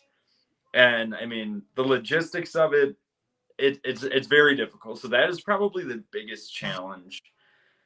The first biggest challenge, I will say, was moving away from fragrance oils and deciding to be like, okay, this isn't giving me what I'm looking for. It is the easy way out, but it's not what I want to do. I want to learn how the perfumers I admire, how they create a fragrance. So that was the biggest challenge, was being able to, okay, let's start completely from scratch again after about 6 months to a year of working with fragrance oils and essential oils and absolutes, and realizing aroma chemicals, molecules, things like that are a necessity. Biggest Right. I think, Oh, go ahead. sorry, Michael, I again, sorry to interject, but when I talk about packaging, I think you did the right thing. And am I wrong in saying that you came up with this, I think, bag or something to package your bottles? And I was Yeah. like, oh my God, why didn't I think of that? I wish I had done that, because that's such a smart, sustainable way. I'm not, oh, see, awesome. See, this is a beautiful way of working with what you have. It's sustainable, it's cloth, and nobody really keeps that box, honestly. And that's what my biggest thing was when I was launching for the scent of it. The Mhm. whole idea was I wanted to create perfumes for the scent of it. I mean, I get it. It was this, I noticed this trend at the time in like 2014, 15. YouTube was still pretty much like the main source. I wasn't on Instagram. I didn't know about like the fragrance community on Instagram at the time. But I was watching Steven at Redolescence, Robes 08, Street Sense. Like, those guys were the guys I watched all the time. And I realized like unboxing videos were becoming the new thing. Like there were some videos I watched where they never talked about the scent itself. Yeah. It was all about the unboxing. And I get a beautiful box is a beautiful box, and I get that. But I believe like a perfume should be regarded for the work that went into. I mean, I believe in a beautiful bottle. Like I want to have a nice bottle for people, but a box, I can attest as a collector from the past, all those boxes have been sitting in a box themselves, stored away in either the basement or a closet, or most people throw them away, or they save them because they plan on reselling the perfume later on in life. Yeah, or move. Or They kind of help for moving. That's the other thing people right. say. Like, oh, I like them for when I'm moving, which I Yeah. respect that. But I wanted to try to do something reusable. Same thing with the 10 ml bottles now with like the lab vial. I was going to try to get a box because I'm like, well, I want to protect them and I don't want to have to just use bubble wrap and things like that. Yeah. And then I thought of the lab vial.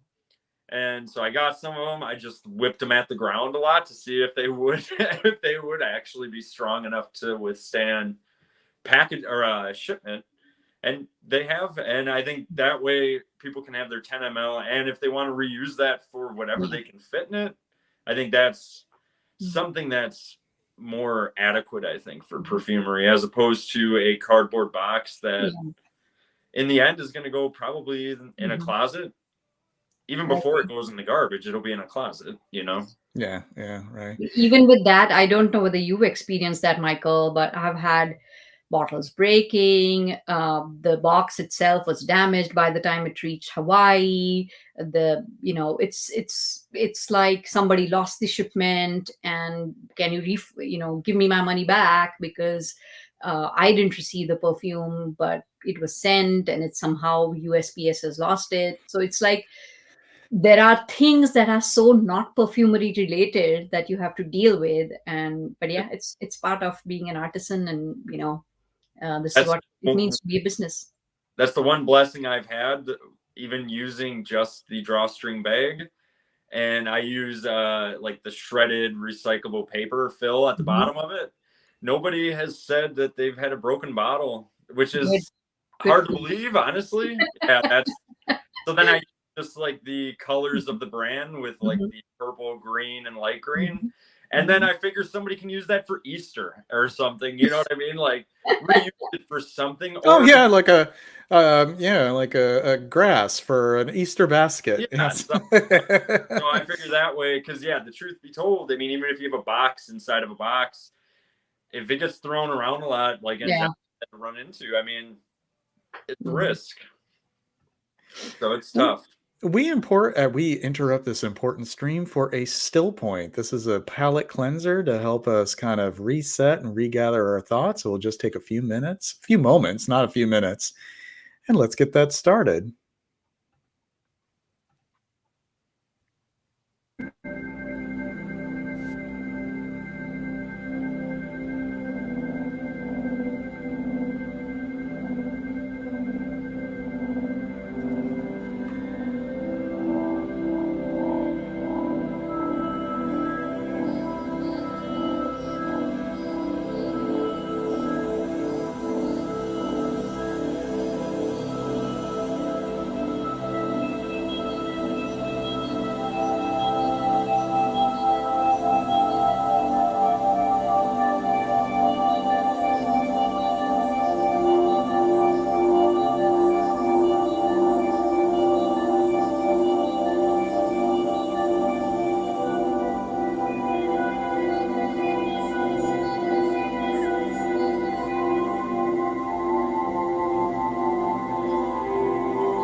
All right, and that does it for our intermission. I call it a little palate cleanser to just kind of clear our mind a little bit and reset. And I just want to announce at this point that we do have another grab bag offer of 4. There's more. I have plenty of doubles. We have 4 doubles, and this is a mystery grab bag, so I can't tell you what they are. But if you get, we already have had 4 giveaways. So these are 4 doubles that I have in my collection. If you donate $50 through Buy Me a Coffee, that's 10 coffees. You get 4 fragrances from my collection that are doubles. Plus, on top of that, even if you weren't crazy about any of those 4, I'm going to give you a huge amount of samples out of my great surplus of samples in my collection of samples. So 4 full bottle fragrances, doubles for my collection, plus a generous helping of samples. If you donate 10 coffees, that is $50 to buy me a coffee. And the link is right here. And now we return to our regularly scheduled programming. And I actually do have a question from Shruti. Just wanted to share, Michael and Anjali, where do you begin your creative process with your concept for the fragrance or the materials? We'll start with Michael. Concept. Sometimes I'll have a material that kind of strikes, like I mentioned earlier, the helianthal. So I started working out a abundant fruit accord is what it was kind of based on. It was actually a painting I saw at the Minneapolis Art Museum back in January called Abundant Fruit. So when I smelled that, and there was blackberries in this painting from, I think it was like early 1900s. So I use that painting, and then what I do is I have like either I'll do a Venn diagram, and I'll start with the concept, and I explode that out into an imagining of each, not necessarily a chord, but note that I want to try to tackle inside that said concept. Or note, for instance, like the helianthal, when I smelled it, it smelled like blackberry, and then it brought back that painting. So it's really like anything can spark. That's kind of the amazing thing. Like you can smell a fragrance that's made by another perfumer, and all of a sudden you're like, oh, I want to work on something similar to this, but I want to do this instead, and I want to do this instead. And you start trying to create your own concept. But it actually kind of, I guess the answer is it can come from both the concept or the material. So for me, I think it's definitely the concept.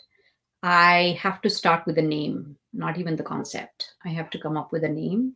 Nice. And I'm always thinking of names. And I have, on my iPhone, I have my notes app, and there's this one page where I'm just writing names.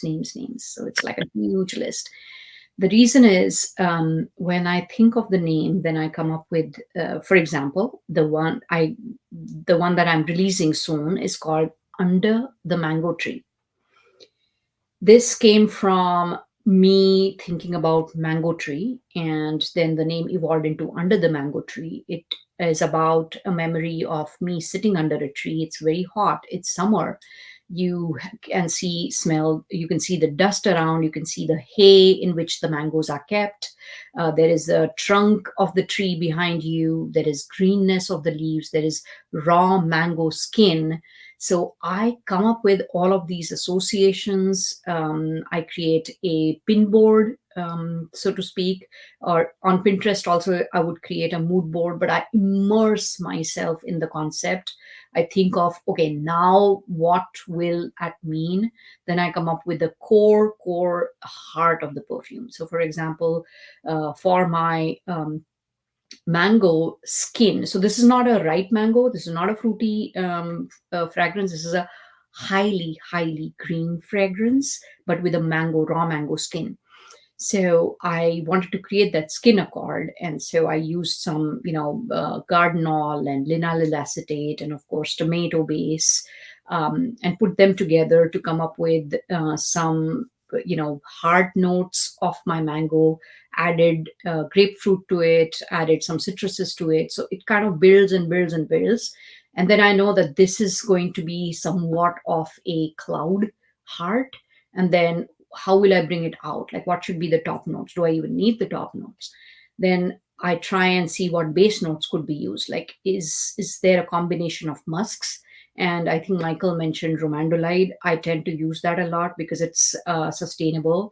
Off late, I have fallen in love with two materials, and that is Velvion, expensive. Why is everything beautiful expensive? I don't know. Oh my God, I know.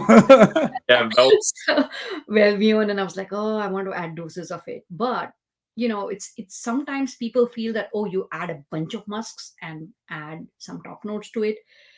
I think it doesn't work like that. It depends on what concept and perfume you're making. The second one that is about to be released possibly has like no musks at all. And again, it's a challenge that I set myself when I came up with the concept. Can I make this something without musks at all?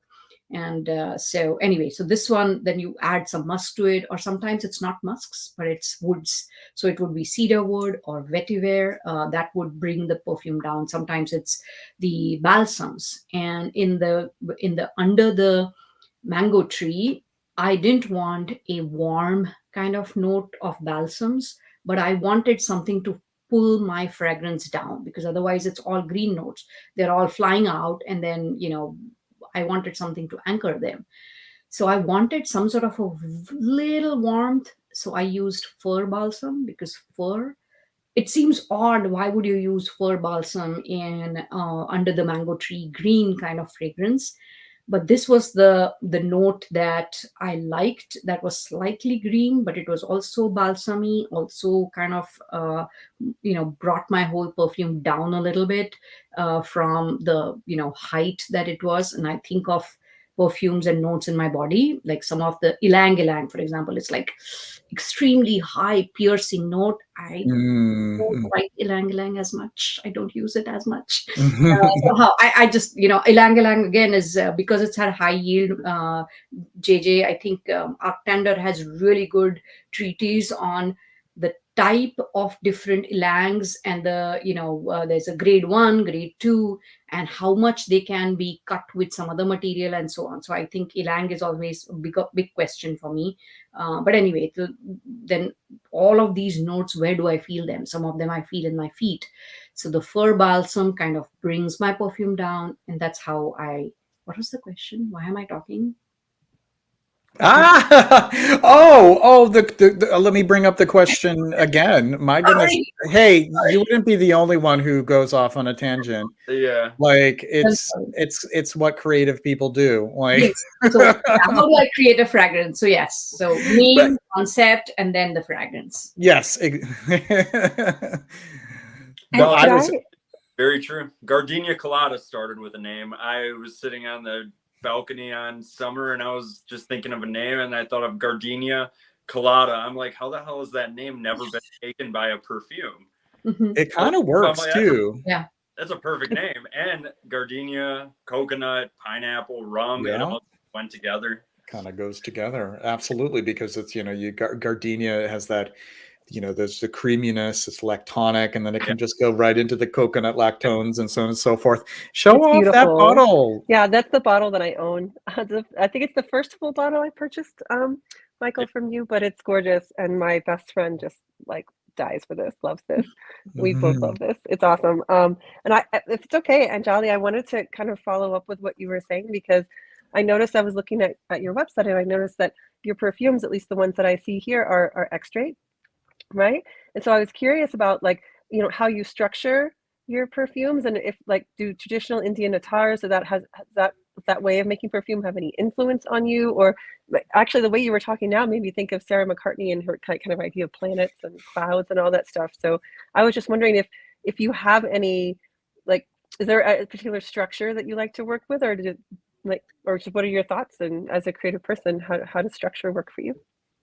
I think initially I was influenced. I mean, I still am influenced a lot with attars, because attars are extremely strong, concentrated juices. Actually, it's like 100% juice. It's not diluted, almost not diluted at all.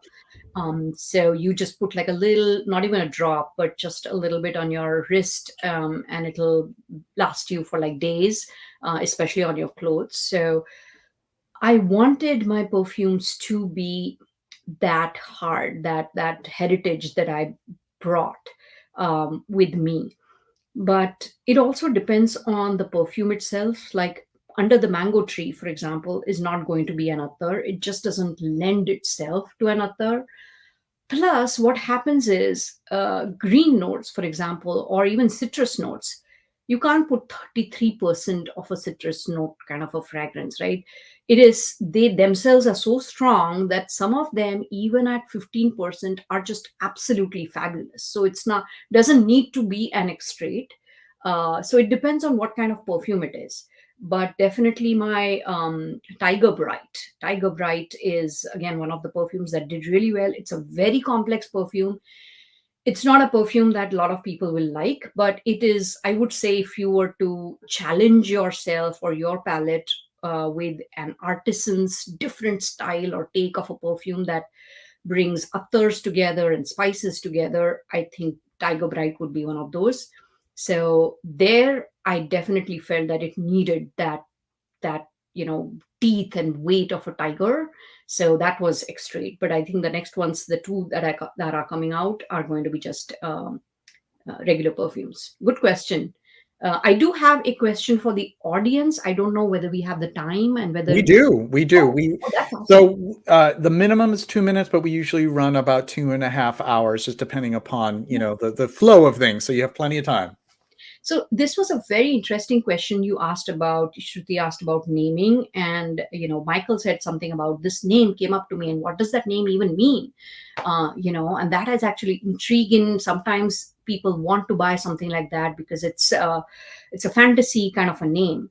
So my question to the audience is, and this is something I have asked myself, if I were to, or if not just me, but someone else, some, let's say, Asian or Japanese, or a different house altogether, came up with a name that you didn't know about, like the word, if you did not understand the word, does that become a barrier to buying a perfume? I don't know. Mm. I don't know whether the general audience or the people who love perfumes, do they think of a name? Is that something that matters? I don't know. Do. I think that's a good question. It So is. that is one thing I learned. So whenever I go to farmers markets, obviously I'm not the viewers, and I'm not trying to take away from your guys' answer, but I did like a little research while I was at markets over the course of the last 2 years, and I would have people smell the same perfume in two very different bottles, and they usually would almost, I'd say 90, some people could tell that it was the same exact scent, but most people thought the nicer bottle was the more expensive, nicer perfume. Because obviously our same thing with like a nice box, things like that, we are all very visual people, and it tends to reflect how the rest of our senses interact with something. So the name, Anjali, I am the same with you, girl. I will spend so much time going back and forth names, being like, all right, Mystic Vert.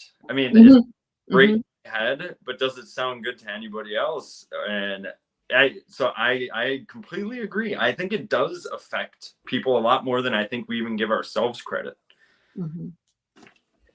Yeah, Michael, I agree. I think there is something talismanic about getting the right name, especially if it carries some kind of cultural context in the culture in which it's being sold. I think it does matter.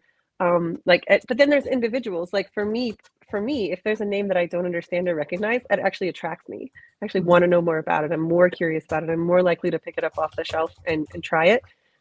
But I'm a little bit of an oddball. I'm a nerd. I like languages. I've lived abroad many, many years of my life. So, but no, I think that I think your instincts, both of your instincts are right. The name is really important. I think it carries a lot of weight. Words carry weight. Connotation carries weight. Words can be sexy or scary or whatever. So I think it's important to spend time on it, personally. So I just want to get to a super chat from Mr. Clean. Really great discussion. Great crew. Thank you very much for your support, Mr. Clean. And Darren Allen is here. Darren? Yes, one of our previous guests here. Wonderful stream that we had recently. He asks both of you, what are your favorite and least favorite materials to work with, and why? We'll start with Anjali. My favorite materials. On the spot there. There's so many. Favorites are really tough. I think I can drink labdanum. I can swim in a pool of labdanum. If you can, I probably will float. Benzoin. I think I do tend towards like the amber and kind of amber base related notes a lot. The next would be woods. I love cedar wood a lot.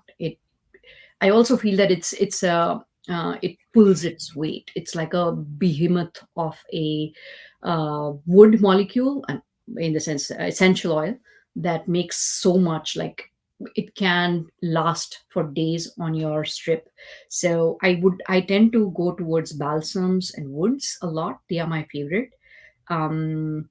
I think most people will, or most perfumers will say Ambrox when it comes to, synthetic molecules. Ambrox DL.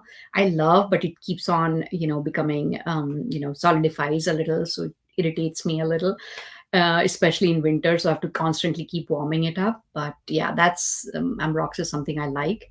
I do think this time I experimented with Castoreum, animalic, and I was surprised. I didn't know whether, how it's a complex note. It's not something that goes with everything. You have to dose it really right, and I find it, challenging. Like, it's like, oh, I'm going to sit there and see whether you like me, kind of a thing. And I was like, okay, I'll break you down.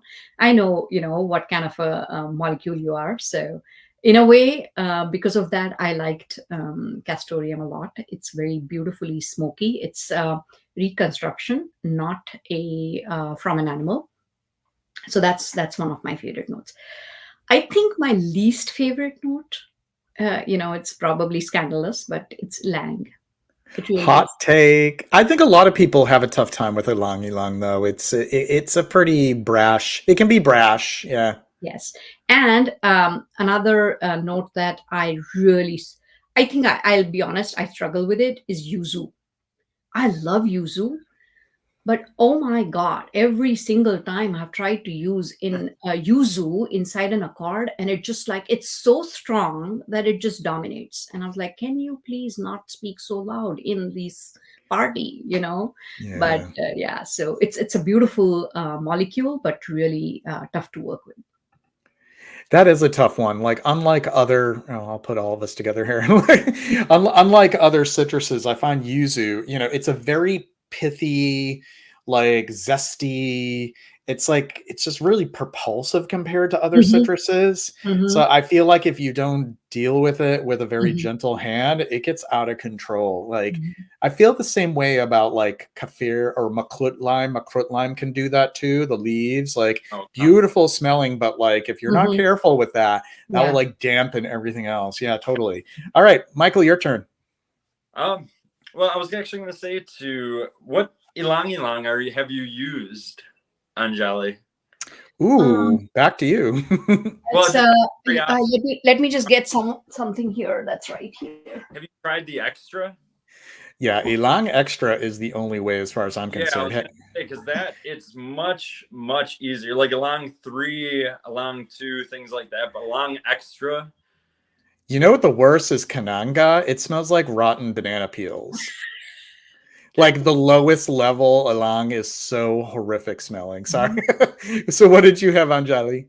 So I have here the one that I've used with is Ilang Ilang Complete from Oh, Nosy B, Nosy Nosy Bay. yeah, B. that's Yeah. the Yeah, total that's distillation. the island from which it comes. And this is again Perfumer's Apprentice, because I don't mess with, if I want to try something new, I try with, them, because they obviously have the greatest quality materials.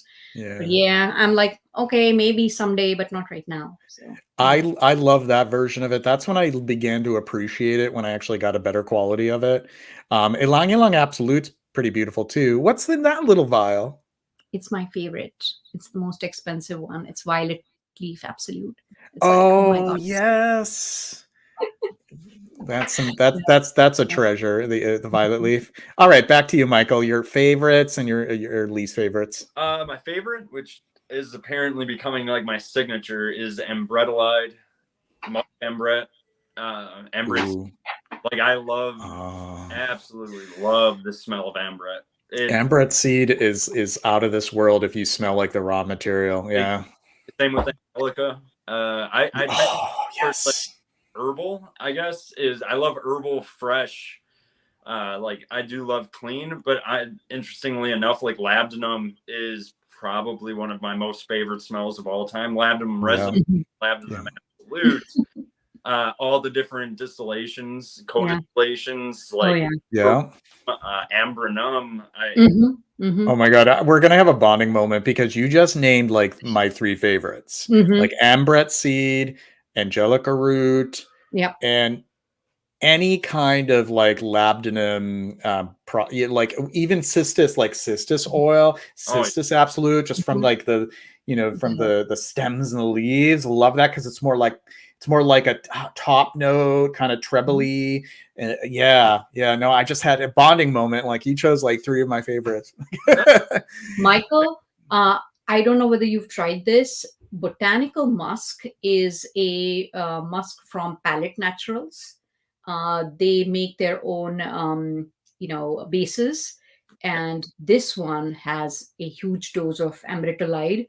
And I agree with you. That's like one of the best musks ever. And this one, botanical musk, from them, has a dose of it and several others. Oh my God! Just the amritolide is just makes it beautiful. it is. It's got a nice, like, subtle. The thing I love about Ambretalize is it's herbal, it's gritty, it's a very Yes. textural thing. Mhm. And as opposed to some musks are clean. I did want Mhm. to mention, if you want to smell the true hot iron musk that will smell it, if you've ever straightened your hair, Mhm. the exact smell, it's called Aldambra. Oh yeah, Alhambra. Yeah, It that is stuff is wild. of Yeah. straightening your hair with hot ceramic straightener to a T, Yeah. no difference. So if you ever, Imagine putting that with like Costas, like putting oh, the two that of smells them. like straight hair oil. Yeah, it costs us. Mhm. But if you put the two together, it would really create a pretty Yeah, wild effect. you could create some seriously interesting smells with that. I just feel that there is so much variety and excitement in all of these synthetics, musks, and what we can achieve with them, that it sometimes feels like I don't think I would like to create without my synthetic molecules, and somehow they kind of get a bad rap for whatever reasons, but Yeah. they are, yeah, I think it all stems from, especially like the past 15 years ago with this the attitude that anything that's synthetic is inherently bad, and if it's something you can't pronounce, then it's dangerous, which is absurd. Obviously those people have never taken chemistry. um but I think it stems from that, like the whole like living green, living clean. So there's this real fear of chemicals, fear of synthetics, as if they're all inherently problematic and dangerous. And it's just not the truth, because there's plenty of natural things. Poison ivy is natural, and you don't see me wanting to slather my Yeah. skin with poison ivy. And like, and in fact, castor beans have like one of the most poisonous ricin. That's natural. That will kill you within minutes. So, Michael, I wanted to get back to you though about your least favorites. Your least favorites in the palette. So it's interesting. So my least favorite, despite as much as I love sulfurous notes and things in moderation, like obviously black currant, things like that. Mercaptans are probably some of the worst notes to try to work with. You can't even really keep them in the lab because you can have them wrapped up tenfold, and somehow I still managed to get this catty sulfurous note just lingering in the 5-foot diameter around it. So I refuse to work with them, and I'd rather just work with Black Crown Absolute or Cassie Space 345, things like that. Yeah. I love that Cassis space. I think that was used in Diptyque's L'Ombre d'un But Zlo.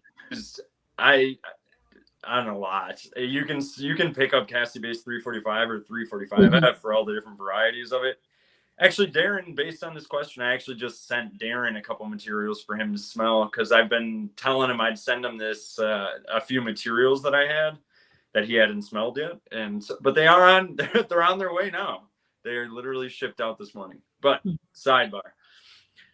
We have another super chat, and it is a question for all of us here. This is from Margie Noir. What are your thoughts on tuberose? Margie wants to ask you first, Anjali. Okay. Did I forget to mention tuberose as my favorite? It is my favorite. I could tell. I noticed it in the breakdown of a couple of your fragrances. Yes. So the real tuberose, or it's called the night jasmine, and Hindi Marathi it's called Rat Rani, means queen of the night. It's a bulb, and it grows, like it blooms at night. So I have memories of buying tuberoses keeping them in the house on my living room in a vase, and then coming down at 2 o'clock, 3 o'clock at night, because they would have bloomed, and the aroma, the fragrance, the scent is everywhere, and it is absolutely gorgeous. I The tuberose that we get as an essential oil doesn't even come close. Like it's rooty, it's earthy. That's not how the flower is, and I haven't experienced or seen any enfleurage of tuberose. And I know there is this one person who does wild vetiver perfume. I want to try some of the enfleurages to see whether that comes close to the flower. But there are reconstructions. For example, the tuberose from, who is it from? TTTTSPQRST. Where is it? Tuberose 184108 from Firmenich. So that is actually pretty gorgeous. So yes, I do love my tuberoses. This is not as how the flower would be though. So if you have experienced the flower, it feels totally different. This perfumes, but you can dilute it, mix it with others, have a little tinge of jasmine to it to bring out the tuberose quality. But yeah, it's there are songs. Anybody in Hindi here? Rajni Gandha, that song. I sing that song quite often.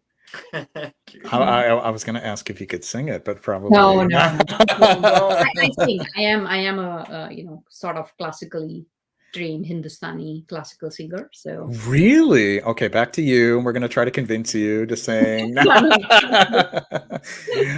Michael, well, how do you feel about tuberose yourself? What's your relationship with the notorious tuberose?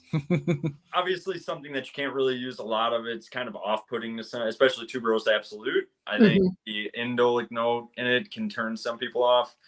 But to recreate your own with like methyl salicylate and methyl benzoate and like the notes that kind of create the headspace of the flower is doable. But again, if Firmenich and the amount of time, money, and effort that they put in to recreate the tuberose, the amount of time it's going to take you to try to match something that's equally as good. So like Anjali using the Firmenich base is probably the best method to try to get as close to the headspace of the flower you can get. Because obviously the absolute is going to be subtly different. Well, not subtly, actually. I mean, pretty different. But so I actually thoroughly enjoy the absolute. I love indolic notes. I don't use them a lot because most people don't. But personally, I love them. Like, I love Jasmine Absolute from India. It's like one of my absolute favorite smells in the world. I can just stick my nose in the bottle undiluted and I don't care. I just love it. And it's the same thing with, well, Tuberose Absolute, I smell it at a 5% dilution, but I'll stick my nose in that bottle as well. Yeah, well, the Tuberose Absolute is kind of, it's fascinating in its own way. It's kind of like it works as sort of like the foundation for like an accord, but of course, like on its own, we're not recognizable tuberose, much like Carnation Absolute is not recognizable Carnation either. No. Chris Undy here, mix Aldambre with yuzu. It's actually a yuzu lactone. I get the metallic hair iron, but I picture a hot inked paper off of a laser copier machine. Wow. Interesting. That is very Absolute, which is a little bit better than the distillation. Oh, really? Smells like it's a little nice. It's closer to just like a nice citrusy note, as opposed to the distillation has like that sharpie kind of terpene yuzu note that I think what you're talking is kind of takes over the top note very easily. Right. But no, the absolute, the solvent extraction is actually beautiful. That's worth noting. Yeah, I like all the different petitgrains. The petitgrains like petitgrain from bergamot, petitgrain from lime, and like Mandarin is Mandarin petitgrain. Oh my god, yeah. That's the one that's in Garden Grove, actually. Ooh, I have to try. I wish I got it together. I got it together and got samples of both of your stuff. I thought we actually weren't gonna do this because I hadn't smelled anything yet, and I wasn't. I was like, and that's me dropping the ball because I'm trying to juggle too many things, but I'm gonna make it happen. I think that just means that you have to come back after JJ has smelled your work. And same thing, for both of you, you both have to come back because I really need to smell like more of everyone's work. And yeah, and I was thinking your mango perfume that's going to come out soon. I'm so excited for this because speaking of like tuberose, for example, I lived in Yunnan in China, which kind of borders Laos and Burma. And there are just certain areas of the world where you can get like certain fresh fruits, or you can just see certain fresh flowers that aren't available. Like if you buy a mango in the United States, it's a very disappointing experience versus buying a mango in other parts of the world.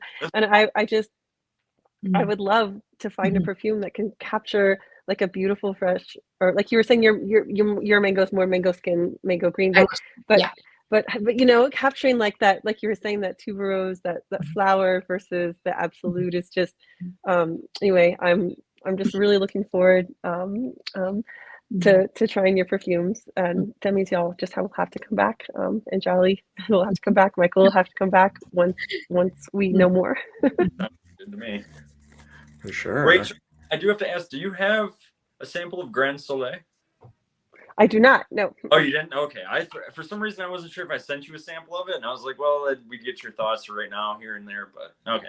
No, I don't, unfortunately, not yet. I have a bunch of other ones, but not that one. Yeah, I know, because we talked, and yeah, I completely forgot about all of it, but it's okay. No worries. Yeah. We'll fix that in the future. We'll do another. Yeah, we'll figure it out. Yeah. Yeah, we'll figure it out. All right, so I think we're going to start to wrap things up here. So that means it's time for our outro music I got to get it together here. All right, here we go. Here's the outro music. So anyone in the chat have any other questions before we wrap things up for tonight?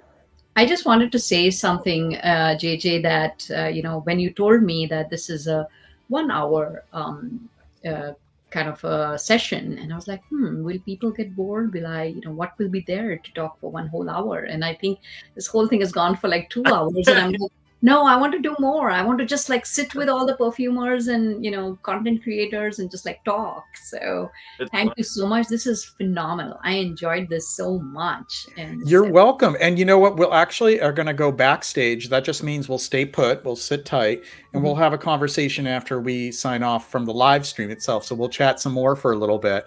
Oh, wow. So I just want to give folks just sort of a rundown of who we have in the next few weeks here. Next week, we have Super Day Cup. Oh, let me take you off there so you're not on the spot.